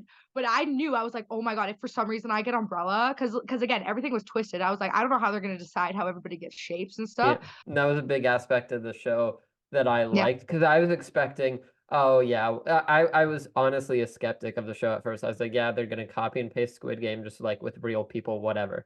I watched the Yeah. first episode, I was like, okay, this is pretty cool. I watched the second episode, I was like, oh, they're adding like some cool twists and things. By episode 3, I was like emotionally invested. I was like, you got this, on the edge of my seat, like ready to yell at my phone. So like they definitely did a good job like adding a certain like uniqueness to the challenge rather than just being like a carbon copy of the show. Yeah, and then that's the thing is like a lot of us in there was like, oh, it's just gonna be Squid Games, right? But I was like, we all kind of knew because we couldn't murder each other that they would have to like incorporate ways so that people would do like dorm eliminations. So I was there for the phone. They didn't tell us anything. They literally just like brought this phone out, and we were all just like, okay, what? And what you guys didn't see is that phone rang 4 times. And the first time Hussein 198 answered it and he got his burger, and that was the whole like hamburglar episode that happened, which was hilarious. And then the second time it rang, a guy got a pizza. And then the third time it rang, my buddy actually answered it. He got donuts. That was great because he shared them with all of us, and like I hadn't had sugar in a week at that point. Yeah. And then the fourth time was the second time that you guys saw it, but everybody knew as soon as they brought that phone up, we were like, somebody's getting eliminated. Like, there's no way that they're gonna bring this in and it's gonna be like, oh, it's gonna ring and whatever, right? So I really liked how Netflix thought of these interesting ways to come up with like dorm eliminations. Like watching the Jack in the Box episode, I thought was so intense. Like that is crazy that they did that. But again, in the real show, they had the brawl night, so they had to make up for us being able to like test our Yeah. morality, like you Yeah. said, to And eliminate people. yeah, and it's really interesting that the phone went on that long. Maybe it's different from like the outside looking in, but like if I'm there and it's been good 3 times in a row and it goes a 4th time, I start to have the feeling that everyone in the show did. It's like no way is it 4 times in a row gonna be good. What I had learned in there is that 4 in Korea is like a super unlucky number. So as soon as that Okay. phone rang 4th time and Hussein ran over to get it, we were all like, you are done, buddy. And they didn't show this, like nobody liked him because he was kind of a misogynistic, racist douchebag. And so when he got eliminated, all of us were like, hallelujah, answer that phone. And that's why like he ran around trying to like convince everybody, and nobody listened to him because none of us trusted him. None of us trusted him. I guarantee you, if one of my buddies had that, he could have gotten like one of us to pick up the phone because we liked him and trusted him and stuff. So that's why he got eliminated, because he sucked. Red light, green light was super intense, both physically and mentally. And then the choosing Dalgona shapes, it only took 2 minutes. I mean, definitely more stressful. I think it was the craziest 2 minutes of my life, just in that the heightened stakes and personalities, unpredictable. You know, you don't know. Like I don't know whether I'd really talked with any of those other 3 people that I was in that room with. So it's like you don't know what to expect out of other people. You are thrown into this crazy situation.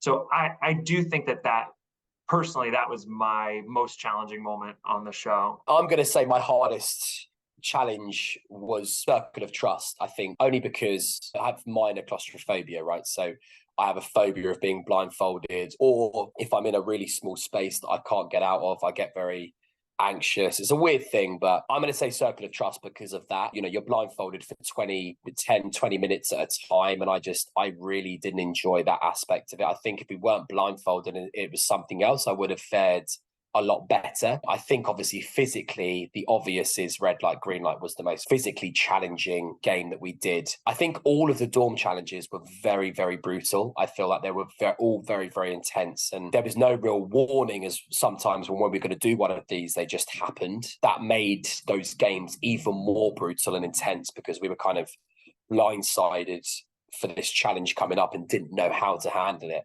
Obviously, there were some that we were given a little bit of notice as it was coming up. But yeah, some of them we were just blindsided with them. So it was very, very intense. I mean, especially like from an audience point of view, I had no idea Circle of Trust, like each round took that long where you guys were blindfolded. What was going through your head during those 10 or 20 minutes each time that you were blindfolded? Try not to have a panic attack. That was going through my head. That was the main thing going through my head. I was trying not to have a panic attack because I didn't want to be seen on Netflix having a panic attack. That would have been very, very embarrassing. Not saying having a panic attack is embarrassing, but I didn't want to be seen for having one. The times that I was blindfolded, which were 3 times, I was trying really hard to breathe and not panic and not get in my own head. I think, when I first came into the game and I knew it was Circle of Trust, when I realized it was Circle of Trust in that green room, my initial plan was I was going to go for Rose or Hallie. Those are my 2 I was going to pick if I was given the opportunity with the box. And it was going to be more Rose. I think Hallie was always a hindsight decision rather than an in the moment decision.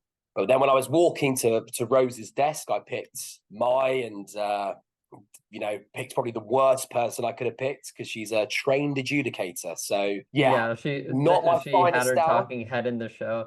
She was like, I'm an adjudicator. I read people for a living. I was like, oh, he's screwed. I was like, that's not good. That's probably one of the worst options you could pick. Yeah, absolutely. Because I was very panicky in the blindfold, I was kind of begging not to be picked, really begging not to be picked. I would have much rather had a present on my desk than be picked to give a present, because reading people and sniffing out a liar, I'm really, really good at. In fact, I'm probably one of the best I know at doing that. Not when say I'm trained, I'm a trained adjudicator like Mai, obviously, but I've been in sales for 10 years. My job is to read people. My job is to read behaviors, is to read signals that I can then use to sell a product to. So I'm really good at that. So I think if I was given the present, not saying 100% I would have got it right, but I would have had a much better chance in progressing to the next rounds if that was the case. I guess mine in particular, where I got eliminated was, red light, green light was the hardest, but the most problem was when I was at the front of the line for Dalgon and I had a shape. That just had caused a lot of me thinking in different directions rather than what I instinctively would have done, just because people were allowed to come up to me and tell me what they thought when it was me that had to do it. But they were, they're looking out for themselves. I totally get it. But it could put kind of a burden on me to where I have to worry about or think about all these other people, not just myself. I didn't think I was going to have that issue going into the game. I pretty much, I was going to have a few people I was caring for, but not holding their game in my hands. Yeah, that was probably the most difficult part, was negotiating with 3 other people in a span of 2 minutes to figure out something to do that wasn't a game and everyone coherently agreeing on it. And unless you're dealing with someone who's willing to submit, which no one in my group was, then it was going to be very difficult to kind of achieve that goal. Now that you faced your unfortunate elimination, how do you feel about your performance on the show? I feel great about it. There was so much that they didn't show on there, and I'm still proud of that. I had some embarrassing moments. I'm glad they didn't show those, but yeah, I'm glad that I wasn't a featured player, by any means, but I watched the show and I'm stopping it every few seconds and say, oh, there I am. And I think I counted myself like 20 times where I'm shown, just in the scene. So I'm real happy that I portrayed the way I was, and it was just an amazing experience overall, and I'm happy with it. Yeah, I'm sure it's no easy job for them. They have 456 people. Like, obviously, unless they made it forever long, they couldn't feature everyone. I feel like they did a great job of giving everyone, their little moments. I felt that I did well. I represented the people around me who I love, like, dearly, with pride, with honor. I was 100% true to myself. In that situation specifically, it's hard to continue to be yourself when everybody is trying to get a prize. And I know Squid Game is an individual thing, only one person can win, but I was like, how many people can I help? How many people can I inspire? I don't know if you noticed, after I got eliminated, you see all of them supporting each other, pushing each other, like, you got it. Like, come on, I love you, you got it. And throughout the whole show, I was consistent with that. That's all I wanted to do, was inspire people, even though, like, it seemed like I became a martyr, Yeah. And I'm just like, I just wanted to truly inspire people to be their best selves. That's great. And you mentioned it there. I think even after you left, I could see, like, the impact you had on people going forward, and they almost not acted like you were still there, but kept that like bond going and kept that support for everyone. When I was in there, I had a lot of like life things happen. I realized a lot about myself and my life and things that I needed to change.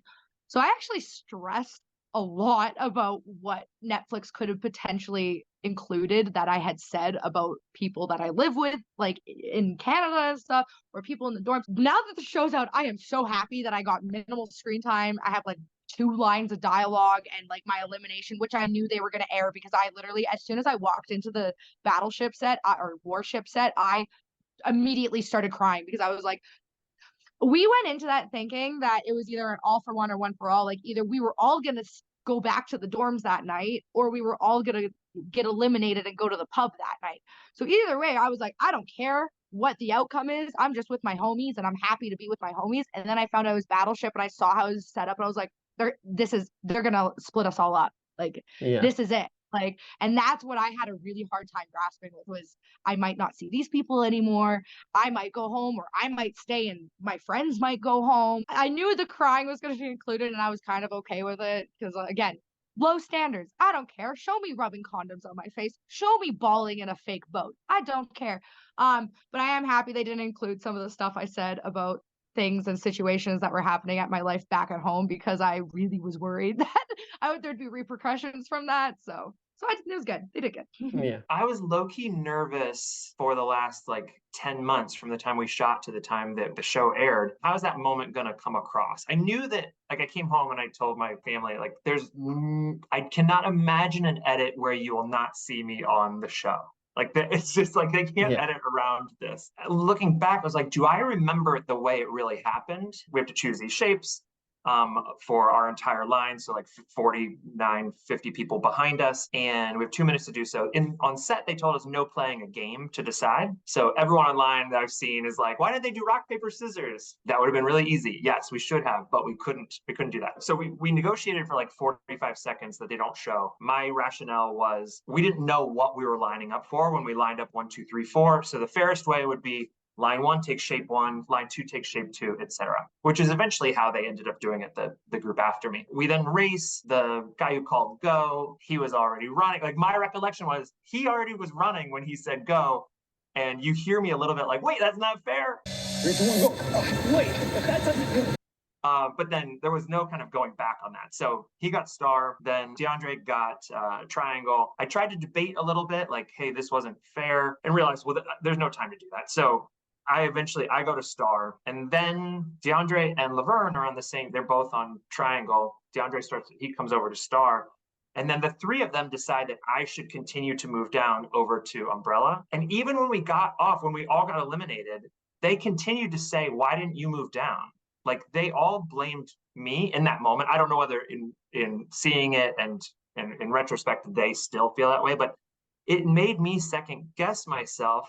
I thought, okay, I know I didn't win the race, but I was the first one to touch star. So at minimum, I should be able to keep star. It should be whoever came in last, which turns out to be Laverne. That person should have taken umbrella in my mind. If we were going along with the game, like the rules of what we had set, but there's just no time to even kind of process rationally. So by the time there were 3 people yelling at me, and one of which was like getting in my face, I just kind of dug my heels in. And in retrospect, was that the right thing to do? I don't know, because yes, we all got out. So you can either have a shot at umbrella or you're all out. I'm pleased with how to get back to your question, I'm pleased with how it came across because I have gotten compliments from friends and from people that I don't know, like, hey, way to stand your ground. I don't know if standing my ground is the right thing to do there, but it just, for me, if I have people in my face telling me what to do, oh, screw you, I'm not going to do that thing. Whatever you want me to do. No, it's not my choice. Yeah, it's the whole thing of like, right? I understand that it's high stakes, but if you just take a minute, calm down and ask like nicely, that's a better chance of it happening than you like stepping forward and like trying to get what you want. It's just crazy how human minds work. And I think their recollection of the chain of events or just expectations, everything was just kind of thrown out the window because it's just such a crazy high stakes moment. Starting with 456 people and almost 200 people in the dorm, the showrunners, they had the luxury of putting people in almost impossible situation. Like there was no scenario the first set of 4 people were going to agree. I think very little chance that the second set Like, I'm kind of even surprised. I thought it maybe would have gone even further than the third set, but they could stand to get people out, you know? Yeah, they definitely had the people to do it. And I feel like it's definitely interesting that they took more or less the same games or ideas from the original Squid Game, but like found ways to innovate or to like make it higher stakes and rely more on like interpersonal relationships or just like dynamics. Yeah, I liked how much freedom they gave for the players to decide how they were going to tackle it. Like Glass Bridge, when Roland says we should each take like one chance, like one 50-50 shot and share it so it's even, or the dice game eventually. Like, there was enough latitude to allow the players to decide how they wanted to play the game, which I thought was neat. It definitely makes sense that they set some parameters, because I could imagine you have over 200 people, like someone's going to find like a pretty smart way to like fairly decide basically anything that comes up. For Glass Bridge, now that you say it, I'm sure they brought this up. People make their shot and like land and then wait to see whether they fall through or not. I think it was in TJ's interview that he was talking about like jumping across like roofs. And I know someone else who had watched the show, and the thought came up of like, well, why don't you just like quickly jump like glass to glass and just get across the entire thing? And I'm like, I'm sure they brought that up in production, that you can't just like sprint across the entire bridge. Yes, yeah, certain rules. I'm very proud, as I said, I'm very proud for how far I got. I mean, very, very proud. And I feel like I achieved a lot in there. I learned a massive amount in the games as well. It was one of the best experiences of my life. Now that I've seen it, and even maybe 3 or 4 months after filming, you know, I am annoyed at myself a little bit for how I performed. I could have made a better decision. I could have done more in that circle of trust game. And you know, who knows, it could have been me in that top 3. It could have been me winning that money. But everything happens for a reason. So I've got to trust that it just wasn't my time to be successful in that environment, and my time's coming. So yeah, overall now, just very happy. I'm very happy, very, very excited, you know, very impressed with how it's come out as well. I think the show's been amazingly edited, and I think, you know, Netflix and the editors have done an incredible job, because I think the show itself is just very, very good. But I'm just very happy with my own performance, 100%. I did what I could. Unfortunately, I was in the wrong spot at the wrong time. You know, I think everything happens for a reason. At the time, yes, I was very upset, but I think, you know, that's where I was meant to leave and exit the game. That was just kind of like my destiny to an extent, unless I was willing to, you know, completely sacrifice everything and go to the umbrella, which I wasn't willing to do at that point in time. But yeah, no, it's fine. I mean, I've talked to a lot of people in the umbrella line since, and they all say the same thing. They're like, oh, when you were up there, I knew for a fact you weren't going to pick umbrella. And them saying that is like a double-edged sword. It's like, I appreciate you guys thinking so highly of me and having that much confidence in me, knowing that I'm going to stand up for y'all and all of us to take care of business. But at the same time, it kind of, you know, it's a thorn, because you get eliminated in that sense if no one else picks umbrella per se. You know, I stand on my decision. Like I said, I'm happy. I'm fine with it. If that means I got cut at that time, I got cut at that time. I stood on my ground, and the only thing I can hope for is the respect of others, that they understand what position I was in. War games. Warships. Like, it just felt like it was chance. It was just pure chance. It wasn't skill, you know. And the other two things was definitely with skill. You know, you had to be mentally ready. But that war game, you know, and it's a game. It's a game. You know, you just have to accept it, because if it had been tug of war, I'd been trying to get in with the boys, you know. I'd have been playing the card of the old lady wanting to get help, you know, playing that card, which I was doing. If you got a chance to like go back and change anything about the way you played, do you think you would? Oh yeah, definitely would. And it sounds funny. The one thing I would change would be my eating habits going into the game, because that was such a huge factor for everybody. I mean, I wish they would have showed it on the show more. All everybody talked about was food. I mean, everybody was starving there. And cause like I said, I was prepping by, you know, exercising a lot. I'm eating a lot of, you know, rice and chicken and things of that nature, and turkey balls. And man, I got there and it was like immediately stopped. You know, the moment we got to the hotel, our portion sizes were like really, really small. And I was like, oh my God. And so I'd be in the hotel hungry. We were always hungry, you know. That was the one thing that was the biggest shock. And but by the time I got to my last challenge, the marbles, I was just famished. That day, I was like, I just want to go home. I want to eat. Well, we get caught wind that when you're done, when you're eliminated, you get to go back to the hotel and you can have whatever you want. And everybody knew what we wanted. And the thing was the Wagyu burger with chips. And That's all I was thinking about when I was playing that game. I was like, I want a Wagyu burger with cheese on it and some chips. That's all I wanted.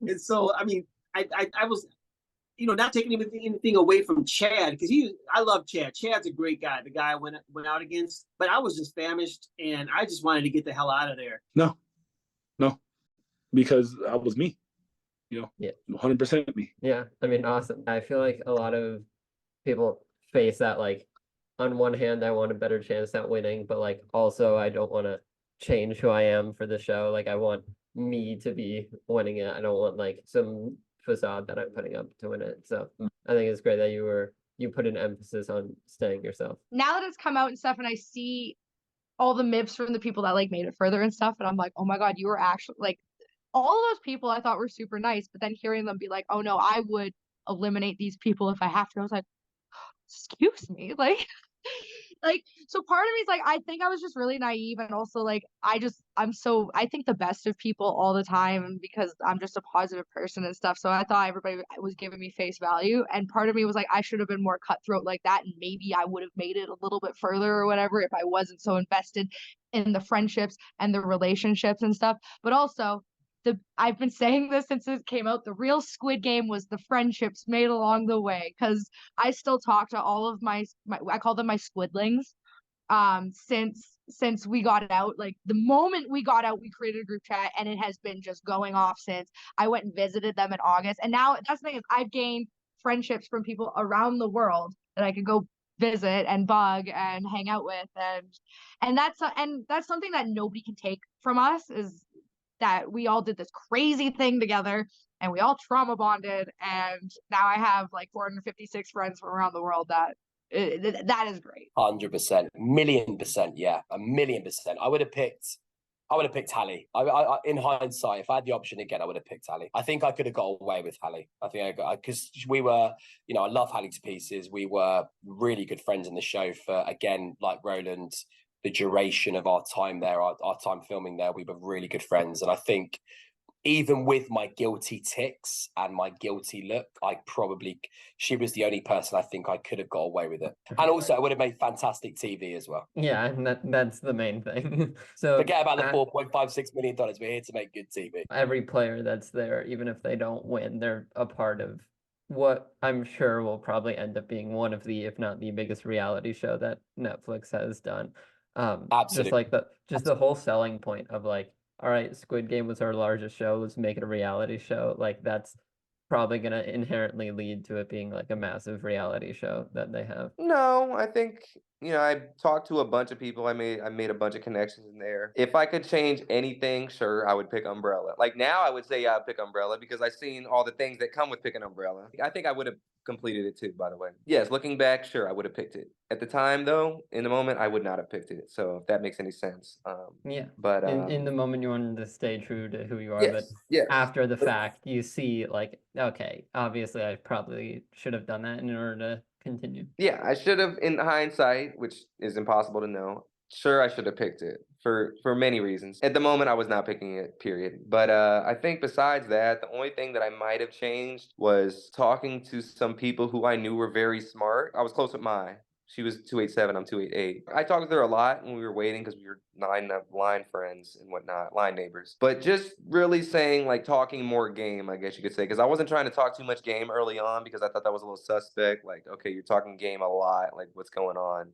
But if I did that, I feel like somebody would have been like giving me an insight, like, hey, don't get in line 4 because it's bad luck in Korean, or maybe get in the middle because we don't know what's happening. But I didn't talk game enough to where I was hearing those things. So that's the only thing. If I were to ever happen to do something like that again, I would talk a lot more game because I was just trying to get to know people. I didn't want to intimidate people or try and make them think I was plotting. So I just wanted to be myself and talk about things that didn't revolve the game, which was great as well. But I would talk a lot more game. The thing is, though, they've asked me to do it again, as you do, which I'll do again. I'll apply. Whether I get in or not is another thing. It's that comradeship. You have to try it if you have got a chance, if you ever want to. It's that feeling of accomplishment of getting to each step. Like living in dorms. Yeah. Like, people with you don't know, like we've got 197 people in that dorm and the rest are dead. They're all dead as far as you're concerned. You get to make alliances, you get to know people, the real people, without the makeup, without money, without anything. You're just on the same level. Nobody's any better. And I love that. Everybody's just normal. And it was great, that feeling of, I don't know, you have to try it. And I'll apply again. I'll apply again, whether I get in again. But this time, I won't be the same. I'll play it differently. I will be loud and I will be me. I'll be fun. I mean, I was still doing that, but I'll be playing to win. Through your whole experience, do you have like one event or one part of it that you think was your favorite part about being on the show? Oh yeah, walking the steps. That I loved walking the steps. It was just so cool to see on TV. But yeah, to see it, fully built out, and we're all, and it's that vivid in real life. I mean, I loved it. I mean, that's the one thing I loved the most. They had us do it a few times, and I just kept wanting to walk the steps. It was just so cool to me. I don't know why. I just love the steps. I just love them. I mean, it is a great like set design. Like it looks really cool, especially when you have the people like actively walking up the steps. It looks like this cool, I don't know, like moving image. Something they didn't show. The whole dorms had a talent show. It was crazy seeing people from all different aspects of life, different parts of the world, with their different talents. One guy was breakdancing. He was like, oh snap! Like, you look at him and you like, no, you can't breakdance. But he's spinning on his head and doing all this stuff, backflipping. And then there's this one lady that was super, super, super quiet. She sang a song, and we was like, where the hell was this? And she blew us away. And then what was it? It was another one. The guy, I forget his name. I swear I forget his name. He did a magic trick, and it blew me away because I'm like, you can't have anything here. How are you pulling that? Where are you pulling that from? It was so crazy seeing so much talent from around the world. Hearing about like this talent show, I've heard about like players tying like close together to like make volleyball or soccer. Like it's great that you guys found ways to like play sports or play games and like have fun with each other in the dorms rather than just sort of like sit around waiting for the next game. Yeah, every morning, which they didn't show again, every single morning, the whole time I was there, I did 4 laps one way and 4 laps another, did 20 push-ups and 50 squats. And I started, it was by myself, of course, initially. But then, I was like, hey, just get your blood flowing, get yourself ready for the day. Don't, like, you gotta at least kind of be ready, like at least physically. And then it went from 5 people, and the 5 people went to 30, 30 went to 50, 50 went to 80. And they all were just, following me.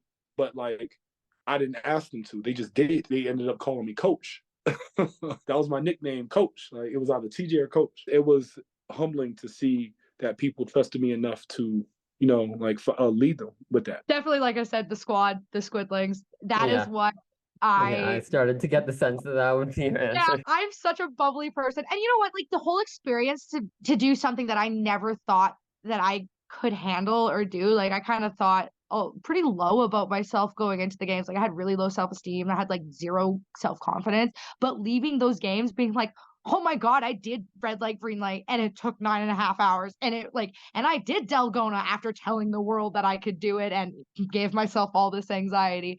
So definitely like the homies I made, but also like finding it, like I felt like I found myself in there and like found this confidence that I still have. Like 11 months later, I'm still walking around like, heck yeah, I can do anything because of the show. And like I wouldn't have traded anything for that. Like it was crazy. I met some really interesting cool people from all around the world. That was neat. And there's people that, like my closest group of friends, they were in my line right behind me in that what eventually got Circle. So like Mark, who went in after me, and Shelby and Jacobin. Jacobin was one of the guys who went up during Jack in the Box, and he got the advantage and then got eliminated because he got the advantage. So that was my little group, and we've had group Zoom calls, and like we stay in touch, and it just like a lot of really cool people that I wouldn't have had a chance to meet otherwise. Like I don't come in contact with like BMX motorcycle jumpers, and like dune buggy, like bog racers and stuff, like just cool stuff that I have no exposure to. So and then like the technical theater, like artistic installation side of me, like just seeing the sets. I'm so glad I got to see what 5 of the sets. I would have loved to have seen more, but that was really cool. And like on the stairs, I'm looking at the back to see like, okay, how did they build this? What are these panels of and stuff? So so I loved that. But overall, it was just a really cool adventure. The favorite feeling was probably completing red light, green light. Very euphoric. I guess seeing what it's like to be on one of these as a whole, one of these sets, like these reality sets. I've watched a lot of shows in the past, and I've watched Big Brother, I watched Challenge, I watched Flavor of Love, all these shows. And I've always wondered what it would be like to be a character on these shows. And I see what it is now. It's very interesting to say the least. Now, this was a little different. It was 456 people, and it really kind of changed my mindset. That what I thought was actually going on to what actually is going on. I'm glad I have that perspective and insight now. Yeah, you have the inside look of like what it's actually like filming one of these, because the shows usually make it look faster, easier than it actually is in reality. Mm-hmm. After the show, coming back, did you find that like anything about your regular life or your schedule like changed? I think it did. I mean, one, I was like, wow, I don't have, because like everybody was like, oh, I want to take a selfie. The people were doing it. It's like, oh, I don't have the phone. And it forced you to talk. And so that was really cool, because it's like, okay, I don't want to lay in bed all day. I'm just gonna get up and talk. That's all everybody was doing. It's so much talking. I mean, everybody for the first couple of days, we would talk, for about a good half of the day, and then our voices would start going, get real coarse and hoarse. And I was like, oh, I can't talk anymore. I just want to lay down. No more talking. But yeah, it was really cool just not having technology and just being ourselves. It really was. It's like, wow, this is kind of cool, meeting all these people. So I fully jumped on that aspect of the game and had a really good time with it. Hell yeah. I went in 255 pounds. I came out 221. I lost a lot of weight very quickly. When I got home, my wife, Sam, and our kids, they took me to Chili's. They put the plate in front of me, and I literally just cried over the plate. I was like, I am never taking anything for granted ever again. Because we ate boiled chicken and half-cooked rice and runny oatmeal for weeks. Yeah. That changed. And I would say, it sounds weird, but I look around more. I'm a city guy. So nature, yeah. So like, I actually look at the sunsets now. I take pictures now. Like I appreciate the smallest, tiniest things. Like I look at the foliage. I look at, I play video games with my kids now. Just like, because like I was so just a online player for so long, and now I'm like, I got a second controller. Like, hey kids, like let's play some Mortal Kombat, or let's play some. We'll switch turns with Gran Turismo. I'm a lot more caring. Also, I'm a lot more caring and empathetic, because in the show, being myself, it was hard to continue that in that pressure situation, because I wanted to break so many times, but a lot of people didn't allow me as much as I didn't allow other people. This world is so easy to hate. It's so easy to complain. It's so easy to like, just be within yourself. But when I came back, I told myself, I'm going to exude love. I'm going to, move with love. I'm going to listen to people more, be more empathetic. And that truly translated to the coaching that I'm doing now. I'm sure with everything you went through on the show, you have plenty of like lessons and thoughts that you want to share with your team, and like things that you're instilling in them. Yes. So before going into the show, I was in a very long-term relationship with this guy that wasn't really right for me, and I didn't think that I deserved anything else other than this relationship that I was in. And being in the dorms and talking to these super highly successful people, like some people are influencers, there was lots of athletes in there, like business people, and having them tell me that I'm amazing and my boyfriend's an idiot for not proposing to me, and we'd been together 8 years at this point, made me realize, oh yeah, it was a whole thing. I basically came back and broke up with him like 6 months later, and I was like, I can't do this. You don't treat me well, and I did freaking red light, green light, so peace.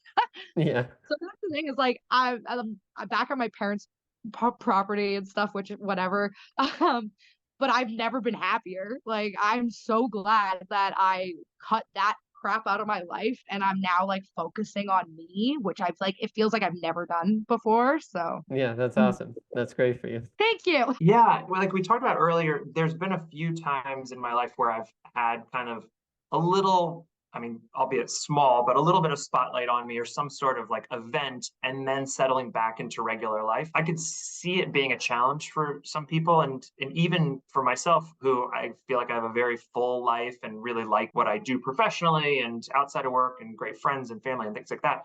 Still, it's like you come down off of this high of having this crazy adventure and you feel like you're settling back into quote unquote normal life. And this time kind of had it twice, where it's the filming and then it takes time to kind of settle back down, start sleeping well, because my brain would continue to be like processing this event. And then finally it gets okay closer to the release date of the premiere, and my brain starts to get going again. And then with the release, and then people asking for autograph, like just online, of course, like nobody Yeah. recognizes me in real life, but like somebody like asking for an autograph or fan art or like followers on Instagram. It's like, okay, this is very strange. And so I'm still kind of like, all right, put the phone down. I can go to bed with there still being Instagram notifications. I don't need to be on top of everything, or no, I don't really need to reply to that. So it's still kind of settling in that respect now that it's been live. I'm starting to get back there though. So it's been a fun kind of blip on the radar, but I didn't expect anything to like come of it. My approach is setting low expectations and being pleasantly surprised when fun stuff happens. I never ate porridge again. That's for damn sure. I don't think anything changed. I mean, it took me a long time to get back into old habits that I'd established before I went into the show. I don't think I changed anything for the better. It taught me a lot of things about myself, 100% mentally. I think that's the most I took out of it, was how much of an impact it made on my mental health for the better, not for the worse, for the better. And it kind of gave me a level of confidence I never had before around what I could do, what I could achieve when I put my mind to something. But actual like routine habits, no, I wouldn't say. It took me, as I said, it took me a long time to get back into the old ones I had, but then I didn't keep any of the ones that I had developed from the Squid Game. No way. A lot changed. So when I got back, I was really evaluating kind of what I was doing at that point. I mean, I was doing things I wanted to do, but I met a lot of people who do a lot of content creation online on the show. We talked a lot about that, and they kind of gave me the confidence to kind of do that, like legitimately, and not just, I'll post a TikTok once every 5 months type of thing. So I really went ham at it. I started doing TikTok a lot. I started doing YouTube. I started posting more on Instagram and whatnot, showing a little bit more of myself and kind of figuring out what I wanted to do with that, because I'm a preacher on building your own brand and whatnot. So I 100% respect what you're doing and whatnot with your YouTube and other content things. So I definitely understand how much of a grind that can be, because I started that when I got probably in February when I got out. That being like kind of the real beginning of my content creation journey, and doing it the whole year definitely changed a lot. I covered the NFL draft this year. I covered a lot of concerts, different sporting events as well. A lot of different things took me a lot of different places. And if I wouldn't have been doing that, then I wouldn't have done that and met all these crazy, amazing people. I mean, this time last year, I did not really have a TikTok. I had a YouTube page, but like just the basic one to watch other videos. I didn't have anything on there. I didn't really tweet that much. I was just kind of a viewer online,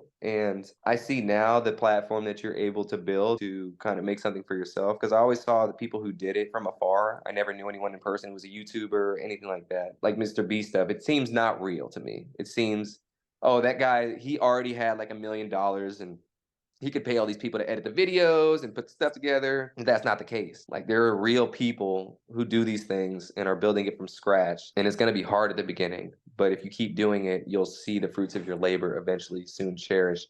Might take a year, 2 years, 3 years, but eventually if you keep at it, it will get there. And just knowing these people in real life and seeing them, it made me kind of wake up and like, oh, this is real. This isn't fake. Definitely my habits changed with that. I mean, I got busy with the content stuff and posting, a bunch of TikToks a day. And then I started really heavily on the YouTube.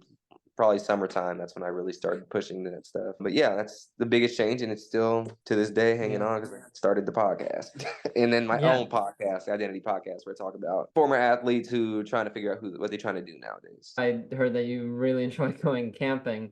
Did that like help you with the living situations or the challenges at all? Did you find yourself like pulling in skills you had learned?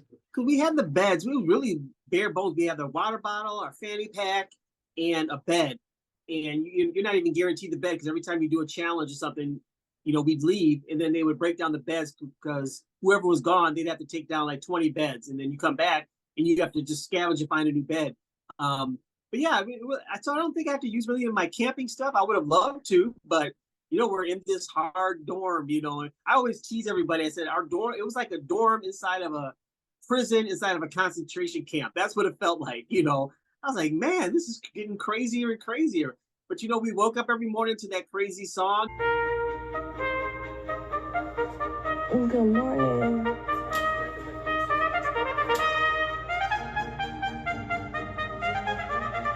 We were glad to hear it, but it was like, okay, here we go, another crazy day. So, we just made do and survived. I also read that you like writing songs like for fun. Do you think you'll write a song about your experience on the show? That's a good question. I started out doing poetry, eventually went into rap, did that for a lot of years. And now I'm like doing like country and like, I don't know, like just like pops kind of stuff. And I'm trying to think of a way to incorporate it because I have some good ideas.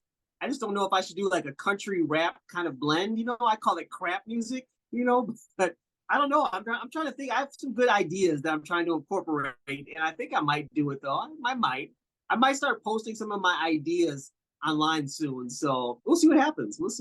But yeah, I enjoyed doing that and incorporating the show into my real life. Yeah, well, if you're watching this, keep an eye out for Robert's songs coming soon, possibly on the interwebs. During the game, there are all these moments or the storyline sort of builds up to that you start becoming like appointed leader of the group or the players remaining. What did that feel like for you, and did that affect your game or your thinking at all? Thank you for saying appointed leader, because I didn't like as much as I don't mind being a leader, so many people like see the edit and make it seem like I thrust myself forward when people were breaking, people were scared, people were nervous about being eliminated.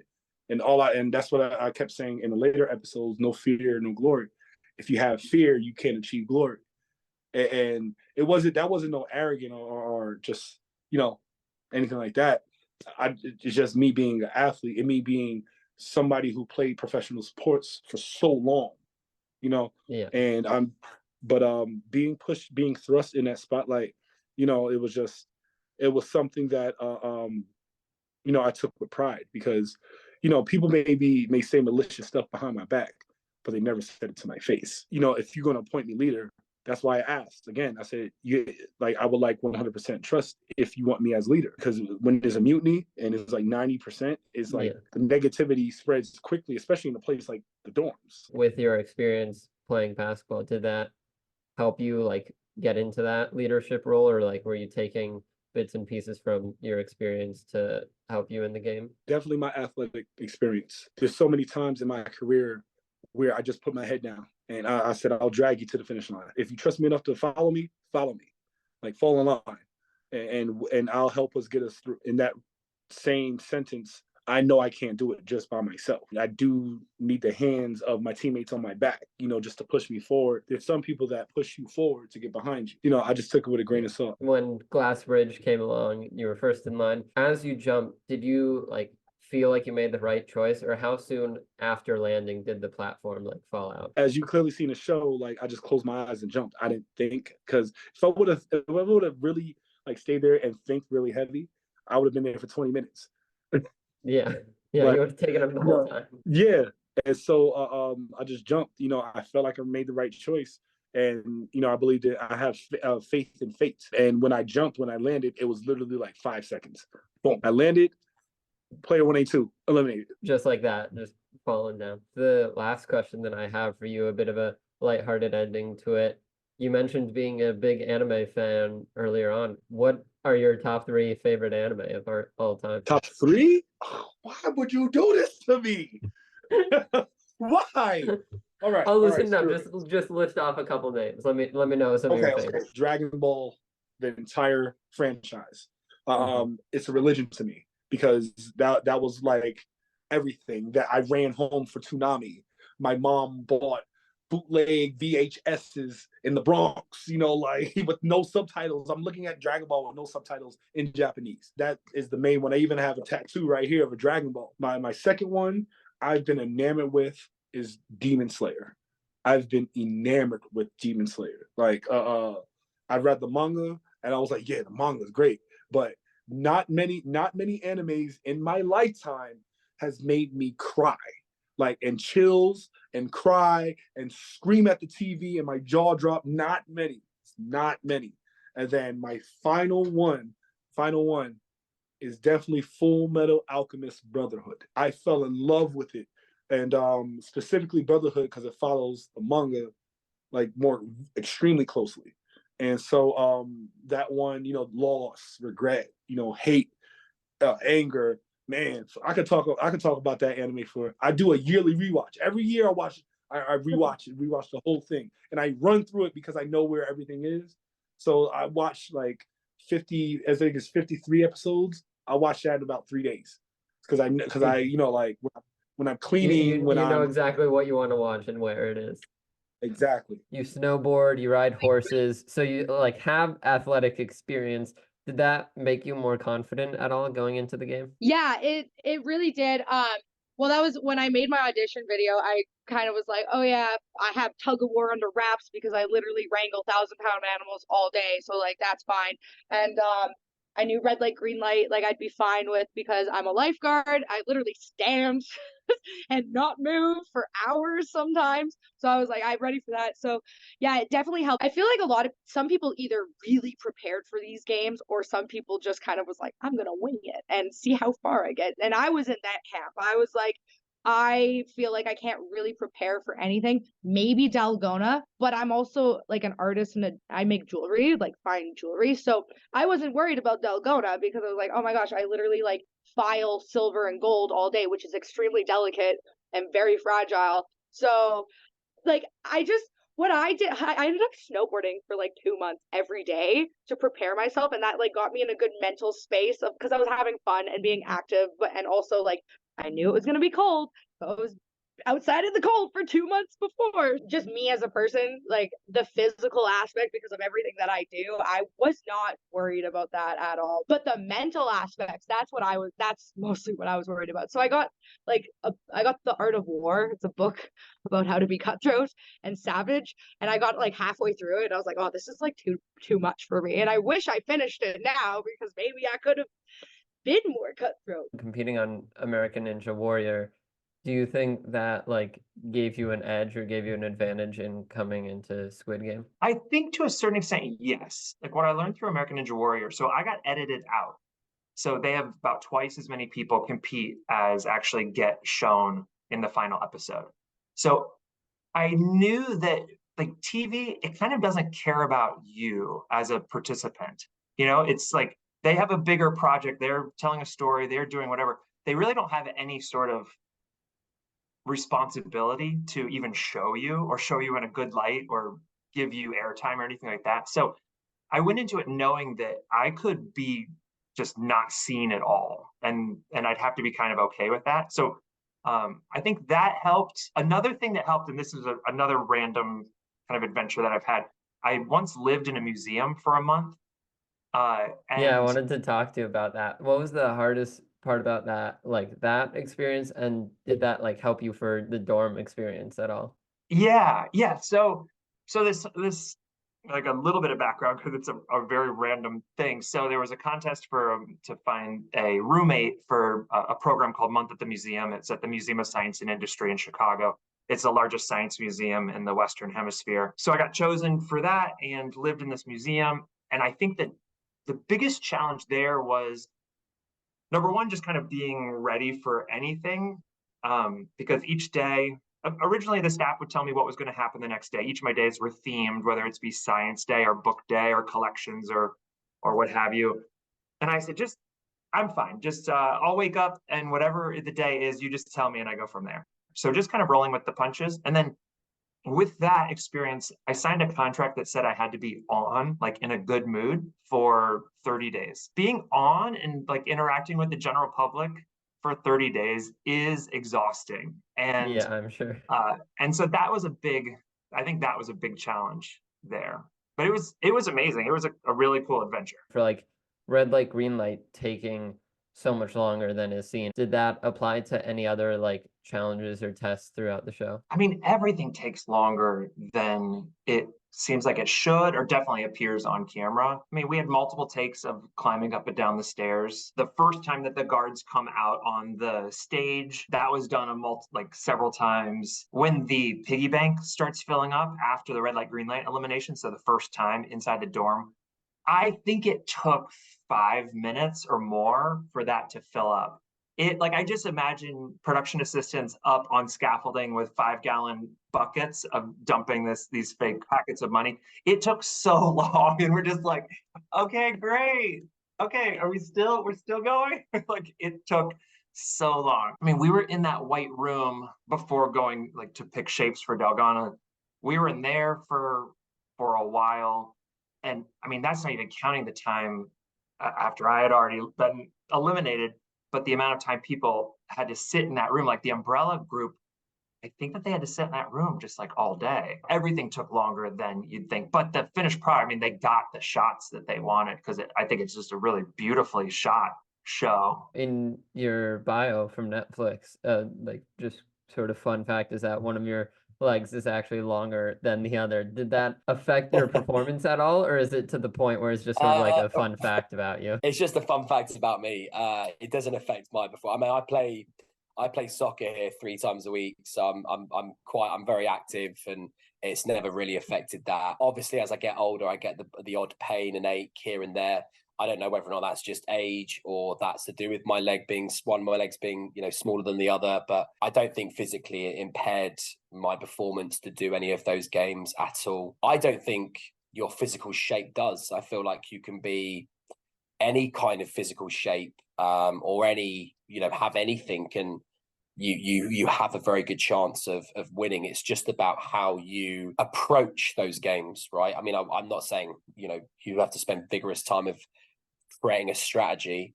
Maybe you do, maybe some people did, but I think it's just about how you approach the games in the moment that is going to be the tell if you get past or not. They said to us that the amount of footage they could have had 10 seasons of Squid Game, the challenge. Yeah, So I'm sure. I don't doubt it.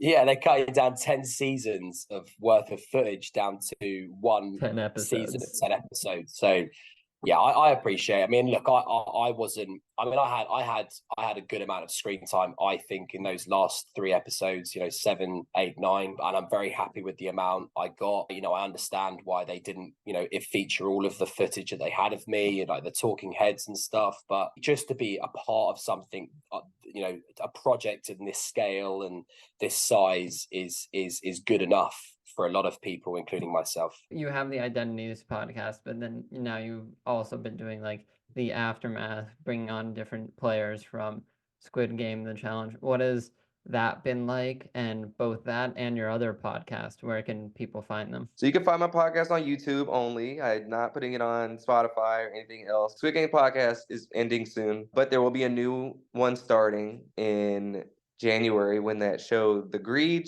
I forget the name. It's the new Netflix show, Heart of Greed or something of Greed, that is a Netflix reality show based on people they have all this money and they eliminate people slowly so they could keep more of a portion of the money. The people who's left get to keep the money. I did not get the full thing, but I just saw a preview of it and I was like, oh, that'd be cool to cover, because I was thinking people oh, you do such a good job in the podcast. What are you doing next? I was like, I don't know. Except for my own Identity podcast. And Identity podcast, I just explained what that was. But I've only able to do 1 episode so far, and that was my friend Clayton Eckert. That was The Bachelor a couple years ago. So check that one out. But I have more episodes coming on because I play college football with him. But I got more episodes coming on soon. I just had to pause that for the Squid Game stuff. But yeah, no, it's definitely good. I think I'm going to keep doing it. Maybe not at this clip rate that I've been doing Squid Games. The Squid Game's been it's been Yeah, I saw your output with that. I was like, dang, he's going for it. Yeah, it's been a lot. I mean, sometimes I had 7 interviews posted in a day. It's definitely been a heavy clip load and unload, and I'm feeling like I'm shooting a machine gun in Call of Duty with these videos popping out. And it's a lot of work to do, making the thumbnails and getting the videos, make sure they're edited a little bit, and getting them downloaded and rendered, and the descriptions and all these other things, and then posted on this to promote that, and then I'm promoting it on Facebook, Twitter and all these other things. So it's a lot of work. I wanted to go ham at it just because the show only had a 3-week high. It was only 3 weeks that the episodes premiered. So I really had to get them out quickly. It's not like these other shows like The Bachelor or to where it's lasting all these weeks. So you have time to get these people on. I had a short time span to get the height of the interest. And that's why so many videos have been posted so quickly. Now I haven't been able to go to the gym as much during it. I haven't been able to, go do enjoyable things like I usually do. I've made a lot of sacrifice in order to keep that going just because of the time frame. I kind of wish the show lasted a month, even, one longer week, just so I had more time to get stuff done. That's the reason why I was going kind of ham at it. And some people are like, I don't know how you're doing that. I was like, look, I don't know either. I have not got a good night's sleep in a while. So I'm looking forward to this weekend when I am 98% done. There's a couple I'm going to have to wait on, but Yeah, awesome. Thank you so much for coming on. It was great, hearing you talk about your experiences. I greatly appreciate the opportunity here to be on this podcast with you. And said, we really appreciate you guys doing this for us and watching the show. We really love it. Thank you for having me. It's been a privilege, and I'm humbly honored by your invite. Yeah, thank you. Thanks for having me. I love anytime anybody wants to talk to me about Squid Games, I'm like, yes. And it's so nice that it's out now because I swear to God, my family, which was the only ones that knew, were getting very annoyed because all I would talk about is Squid Games. No worries. I really appreciate it. Thank you so much for having me. It's a good opportunity to speak with you. And I really appreciate the questions. They were very good. So thank you. Thank you, my man. I appreciate you having me. All right. Peace and blessings. Thank you so much for the interview, and I'm glad we got together. So thank you so much, and good luck with your business, and hopefully this is a huge thing for you.